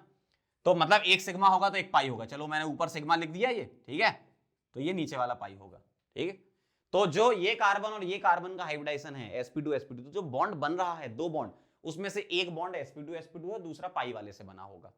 समझ रहे हो बात को, मतलब p ऑर्बिटल की ओवरलैपिंग से बना होगा, साइड बाई ओवरलैपिंग, आप जानते ही हो। समझ गए, तो कितने हैं, 1 2 3 4। तो मैं लिख रहा हूं total number of sp2 sigma bond, sp2 sigma bonds is equal to, बेटा कितना आ गया, 4 आ गया। समझ गए, तो इस तरीके के क्वेश्चन होते हैं। एक सेट और लगाते हैं, फिर इस लेक्चर को खत्म करते हैं। बहुत सारी चीजें अपन ने एक ही लेक्चर में पढ़ ली, जितनी भी छोटी छोटी बेसिक चीजें हैं वो मैंने आपको सारी यहाँ कवर करा दी है ना। अब नेक्स्ट लेक्चर से जब आप आओगे तो IUPAC आपको फील आएगी कि हाँ अब IUPAC स्टार्ट हो गया, कॉमन नेम पढ़ेंगे, फैमिलीज पढ़ेंगे, ये सारा। लेक्चर 1 में हम बेसिक चीजें पढ़ते हैं ताकि आपका जो IUPAC आइसोमेरिज्म है वो सारी की सारी चीजें आपको फिर वहां समझ में आने लगे। ठीक है, मतलब मेरा तरीका यही है, लेक्चर 1 में मैं क्या कराता हूं, बेसिक चीजें आपको पढ़ाता हूं, जो ताकि आपका बेस स्ट्रांग हो। बेस अगर स्ट्रांग होगा तो आगे की चीजें आपको अच्छे से समझ में आएंगी। आइसोमेरिज्म आपको अच्छे समझ में आएगा, GOC आपको अच्छे समझ में आएगा, है ना। इसलिए मैंने आपको यहाँ थोड़ा हाइब्रिडाइजेशन का टच दे दिया, इलेक्ट्रोनेगेटिविटी बता दिया आपको, होमोलॉग्स वगैरह बता दिए, इसलिए आपने ऐसा किया है। ठीक है, चलो इसको नोट करो, एक सेट और लगाएंगे और फिर टाटा बाय बाय करेंगे। नोट करो,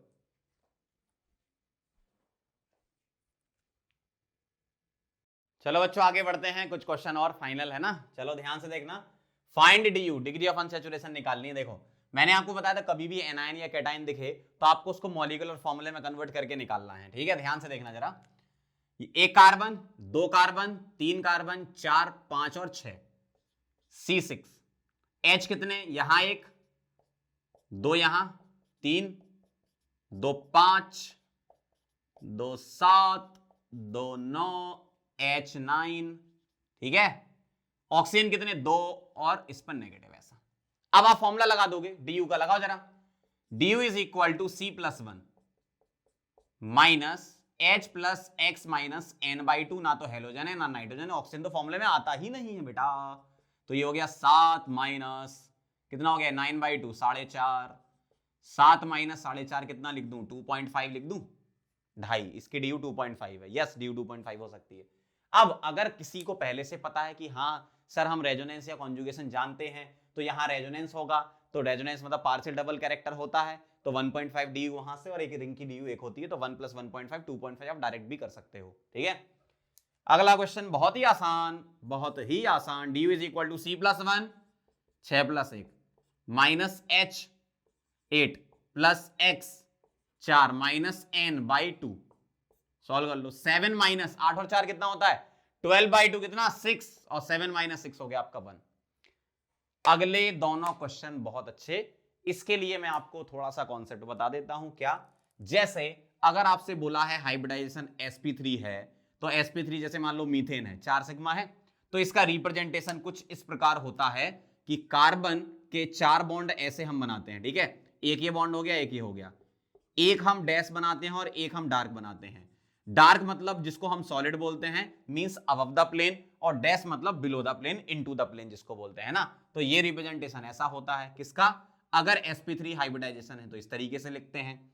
अगर हाइब्रिडाइजेशन तुम्हारा sp2 है, जैसे CH2 डबल बॉन्ड CH2 अगर मैंने ले लिया, तो ये होता है तुम्हारा प्लेनर। प्लेनर मतलब कुछ इस तरीके से रिप्रेजेंटेशन हम इसका करते हैं, ये प्लेनर हो गया। अगर sp है, जैसे आपका CH ट्रिपल बॉन्ड CH है, तो हम उसको लिखते हैं इस तरीके से। क्यों ऐसा, इसलिए क्योंकि बॉन्ड एंगल एक चीज होती है, जैसे sp3 है तो बॉन्ड एंगल होगा आपका 109.5 डिग्री, इसका बॉन्ड एंगल 120 और इसका 180 होता है, ठीक ऐसा होता है। ये बॉन्ड एंगल 109.5, ये बॉन्ड एंगल क्या है आपके 120 और ये 180 होता है।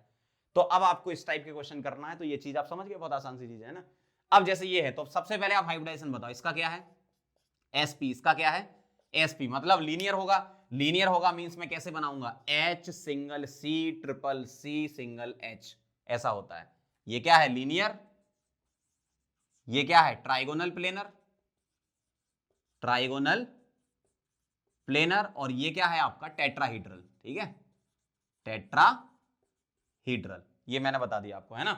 तो अगर मुझे अब बताना, देखो पढ़ो, how many atoms are linearly arranged, तो ये बॉन्ड एंगल 180 होगा, ये बॉन्ड एंगल 180 होगा, तो ये एक ही लाइन में आएंगे ना, मींस 1 2 3 4, तो इसका मतलब मैं क्या लिखूंगा, how many atoms are linearly arranged, तो आपका आंसर क्या होगा बेटा, आपका आंसर होगा 4।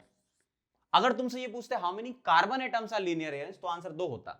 हाउ मेनी एटम्स लिखा, ध्यान देना, हाउ मेनी एटम्स मतलब एटम्स में तो हाइड्रोजन भी तो आएंगे, तो ये 4 आंसर होगा इसका। और कार्बन एटम पूछते तो 2 आंसर होता। क्लियर। अब अगला क्वेश्चन देखो, मैंने उसमें चेंज कर दिया, how many carbon atoms are linearly arranged. अब देखना जरा, how many carbon atoms are linearly arranged, तो अब आप सबका हाइब्रिडाइजेशन बताओ, इसका क्या है sp3, ठीक है 3 सिग्मा और 1 ही सिग्मा 4 सिग्मा, इसका sp, इसका sp, इसका sp2, इसका sp2, ठीक है, ये आप निकाल लोगे सिग्मा बॉन्ड से, है ना। अब मैं इसका स्ट्रक्चर बना के दिखाता हूं तो आपको थोड़ा और आइडिया होगा। देखो ये sp3 है, तो कार्बन का एक ये बॉन्ड ये वाला और एक ये बॉन्ड H, ये एक लाइन से बनाएंगे, मतलब ये 2 लाइन में हो गए, एक H इसका डैश में होगा और एक डार्क में, क्यों ये sp3 है। सिमिलरली यहां पे चलो sp है तो ये तो सीधा सीधा लीनियर है, ये sp है ये भी लीनियर है। ये क्या है आपका, ये क्या है, ये है आपका sp2, तो ये प्लेनर है। अब देखो ये बॉन्ड एंगल 180 होगा, क्यों ये लीनियर है, तो इसके बाद अब प्लेनर बनाओगे तो कुछ ऐसा बनेगा, देखो C H H, ऐसी गर्दन टेढ़ी हो जाएगी आपकी, क्यों ये प्लेनर बनना चाहिए, क्योंकि इसका हाइब्रिडाइजेशन तो sp2 है ना। अब ध्यान से देखो जरा क्या पूछा है आपसे, how many carbon atoms are linearly arranged, तो ध्यान देखो ये sp है तो ये बॉन्ड एंगल 180 होगा और ये बॉन्ड एंगल 180 होगा, मतलब 1 2, भाई बॉन्ड एंगल 180 मतलब इसी लाइन में ही आएगा ना, 1 2 3 4, तो ये जो 4 कार्बन आपको दिख रहे हैं मैं आपको दिखा देता हूं इस तरीके से, ये वाले देखो जरा ध्यान से, 1 2 3 और 4, ये जो 4 कार्बन आपको दिख रहे हैं ये लीनियरली अरेंज है, ये एक लाइन में आएंगे, क्यों बॉन्ड एंगल 180 तभी बनेगा। और ये तो खैर 120 है, तो ऊपर की तरफ मैंने बना दी ताकि प्लेनरिटी भी दिख जाए आपको, समझ गए। तो इस तरीके से क्वेश्चन करने हैं, कौन से वाले, कार्बन एटम कभी पूछ ले तो हाइब्रिडाइजेशन से ही कनेक्ट करके, ये जो कॉन्सेप्ट समझाया मैंने इससे कनेक्ट करके निकाल लेना, समझ गए। तो बहुत सारे टॉपिक हमने इस लेक्चर में कवर कर लिए, आपको मजा आया होगा, अच्छे अच्छे कॉन्सेप्ट समझ में आए होंगे आपको, है ना। बहुत बेसिक सी चीजें हैं, बहुत बेसिक सी चीजें से मैंने स्टार्ट किया और अभी तक कोई बहुत एडवांस लेवल पे अपन नहीं गए हैं, क्यों, क्योंकि मतलब degree of unsaturation, degree of carbon, degree of alcohol, ये तो मतलब इतना आसान है कि हर एक को ही समझ में आ जाता है, कोई भी टीचर पढ़ा ले ये तो चीजें समझ में आ ही जाती हैं हमेशा, है ना। चीजें तो तब आएंगी जब अपन धीमे धीमे आइसोमेरिज्म और जीओसी की तरफ बढ़ेंगे, तब आएगा अपने को मजा बहुत भयंकर, है ना। IUPAC में बहुत ज्यादा चीजें हैं, वैसे भी नहीं है। नेक्स्ट अपना जो लेक्चर होगा उसमें अपन कॉमन नेम वगैरह और IUPAC के अंदर घुस जाएंगे और 2 3 4 लेक्चर में मैक्सिमम से मैक्सिमम 5 लेक्चर में अपना IUPAC हो जाएगा। आपको प्लानर में हो सकता है ज्यादा लेक्चर का मिला हो, क्योंकि उसको अपन ने 1.5 आवर्स का जो बनाया है उसमें कंटेंट काफी कवर हो जाता है और वो प्लानर एक्चुअली में 1.2 का है ना। तो उस हिसाब से लेक्चर आपके वो मैक्सिमम लेक्चर है, मतलब उससे ज्यादा लेक्चर नहीं जाएंगे, उसके कम के मतलब उसके अंदर ही आपका कवर हो जाएगा। जैसे कोई भी चैप्टर जितने लेक्चर में वहां असाइन है उससे एक आध लेक्चर पहले हो ही जाएगा, वो देखना आप, क्योंकि एक बार रिदम में आ जाएंगे ना, फ्लो में आ जाएंगे, और अभी अपने पास स्मार्ट बोर्ड आ जाएगा तो चीजें बहुत जल्दी जल्दी चलेंगी। अभी तो चलो स्मार्ट बोर्ड का सेटअप हो रहा है तो हो जाएगा एक आध 2 दिन के अंदर, तो अभी आपके 1 2 लेक्चर इसी के व्हाइट बोर्ड के आएंगे, बाकी स्मार्ट बोर्ड पे अपन स्विच करेंगे तो चीजें थोड़ी जल्दी स्मूथ होता है स्मार्ट बोर्ड में काम करना हमारे लिए, है ना। समझ गए बात को। तो चलो फिर मिलते हैं अपन नेक्स्ट लेक्चर में। मैं आपसे फिर से बोल रहा हूँ, मिलने मतलब नेक्स्ट लेक्चर में मिलने से पहले आप एक काम करना, जितना भी मैंने आपको पढ़ाया बहुत ध्यान से सुनना, जितना भी मैंने आपको पढ़ाया आप क्या करो, एक सेपरेट कॉपी बनाओ अपनी, किसकी, ऑर्गेनिक केमिस्ट्री की एक सेपरेट कॉपी होनी चाहिए। और उस कॉपी के साथ या तो उसी कॉपी में आप लिख लो या एक साइड में पतली सी एक पतलू सी कॉपी बना लो जिसमें MI स्टार वाले पॉइंट आप लिखते जाओ, क्योंकि वो पॉइंट होते हैं जो एकदम से आपको स्ट्राइक नहीं करते हैं, वही हमें स्ट्राइक करवाने हैं। क्योंकि जहां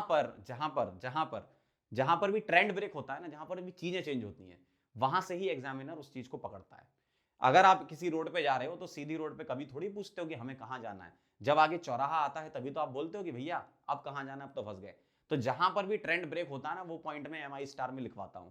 तो आप क्या करो, या तो इसी कॉपी में जिसमें आप थ्योरी नोट्स बना रहे हो उसी में नीचे की तरफ थोड़ा सा मतलब 4-5-6 लाइनों छोड़कर आप लिखा करो, और जब भी पॉइंट आएगा MI स्टार आप वहां पे लिख लो, या एक सेपरेट कॉपी बना लो उसमें MI स्टार के पॉइंट आप लिख सकते हो। जो भी आपकी स्टडी टेबल है, आप या तो एक काम और कर सकते हो, A4 साइज पेज लो, उसमें MI स्टार वाले पॉइंट लिख लो, जो भी आपका लेक्चर चल रहा जैसे, तो उसी MI स्टार वाले पॉइंट को 24 घंटे तक वहां डिस्प्ले कर दो, फिर उस वाले को निकाल लो, उसको फाइल में लगा लो। मतलब कई सारी चीजें मैनेज कर सकते हो आप, है ना। देखो ड्रॉपर के बच्चे हो तो आपको इतना तो पता है कि हमें क्या करना है, ये तो मैं जानता हूँ। क्यों? क्योंकि आप लोग सबसे ज्यादा दुखी लोग होते हो, क्योंकि घर वालों ने आपको सबसे ज्यादा दुखी कर दिया होता है, घर वालों से ज्यादा रिश्तेदारों ने।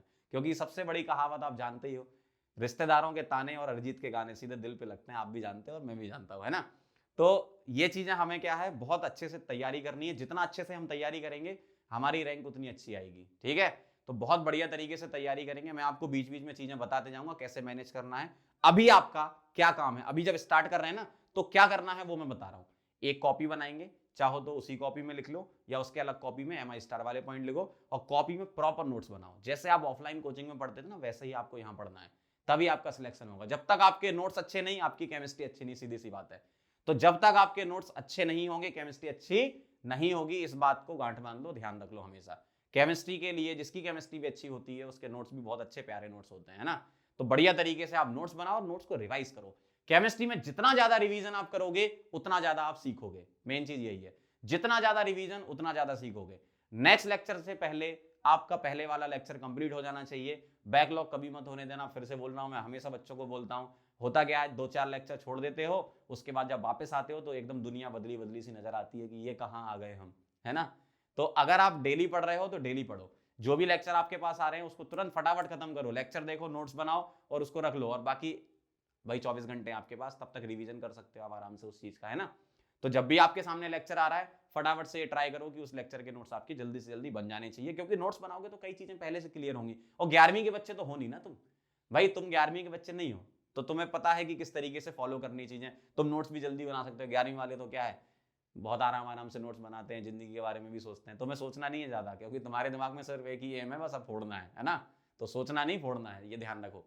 तो बस सारी चीजें प्रॉपर तरीके से नोट्स बना लो और उसको रिवाइज करते जाओ और क्वेश्चन लगाते जाओ। वैसे तो मैं ट्राई करता हूं कि मैक्सिमम क्वेश्चन मैं लेक्चर में ही कवर करा दूं, उसके अलावा भी आपको प्रैक्टिस करनी पड़ेगी। ऐसा नहीं कि इतने क्वेश्चन सफिशिएंट है, जब तक आप ज्यादा प्रैक्टिस नहीं करोगे तब तक नहीं होगा।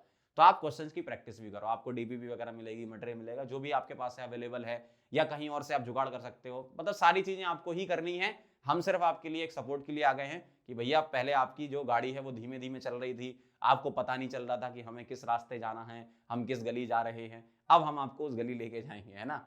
तो ये ध्यान रखना, जो भी टीचर आपको पढ़ा रहे हैं, आपके रेस्पेक्टिव टीचर, उनके साथ बिल्कुल कांटेक्ट में रहो, कनेक्टेड रहो, और बढ़िया तरीके से नोट्स बनाओ और रिवीजन करो, ठीक है। फिर से फोकस करना है, मैं बार बार बोलता हूँ, रिवीजन पर बहुत ज्यादा फोकस करना है। जो भी लेक्चर आपके पास आ रहा है, भाई कई चीजें होंगी जैसे आपको पता है कि यार ये वाली चीज तो मुझे आती है, उस चीज को स्किप करो, आगे बढ़ो, कोई दिक्कत नहीं, क्योंकि आपको अपनी चीजें अच्छी रखनी है। ऐसा नहीं कि आपको सारे लेक्चर ही देखने हैं, भाई अगर सारे लेक्चर देखने बैठोगे तो आपका टाइम जाएगा। अगर हाँ आपको लग रहा है कि इफेक्टिव चीज मिल रही है तो आपको सारे लेक्चर देखना, प्रॉपर नोट्स बनाना है, जैसे 11वीं और 12वीं के बच्चे करते हैं। अगर आपको लग रहा है कि इफेक्टिव चीज हो रही है, अगर आपको थोड़ा सा भी लग रहा है कि अरे यार ये चीज मुझे आती, फटाफट फटाफट उसको स्किप करो, आगे बढ़ो, अपना टाइम बचाओ, उसको रिवीजन में यूज करो। क्यों?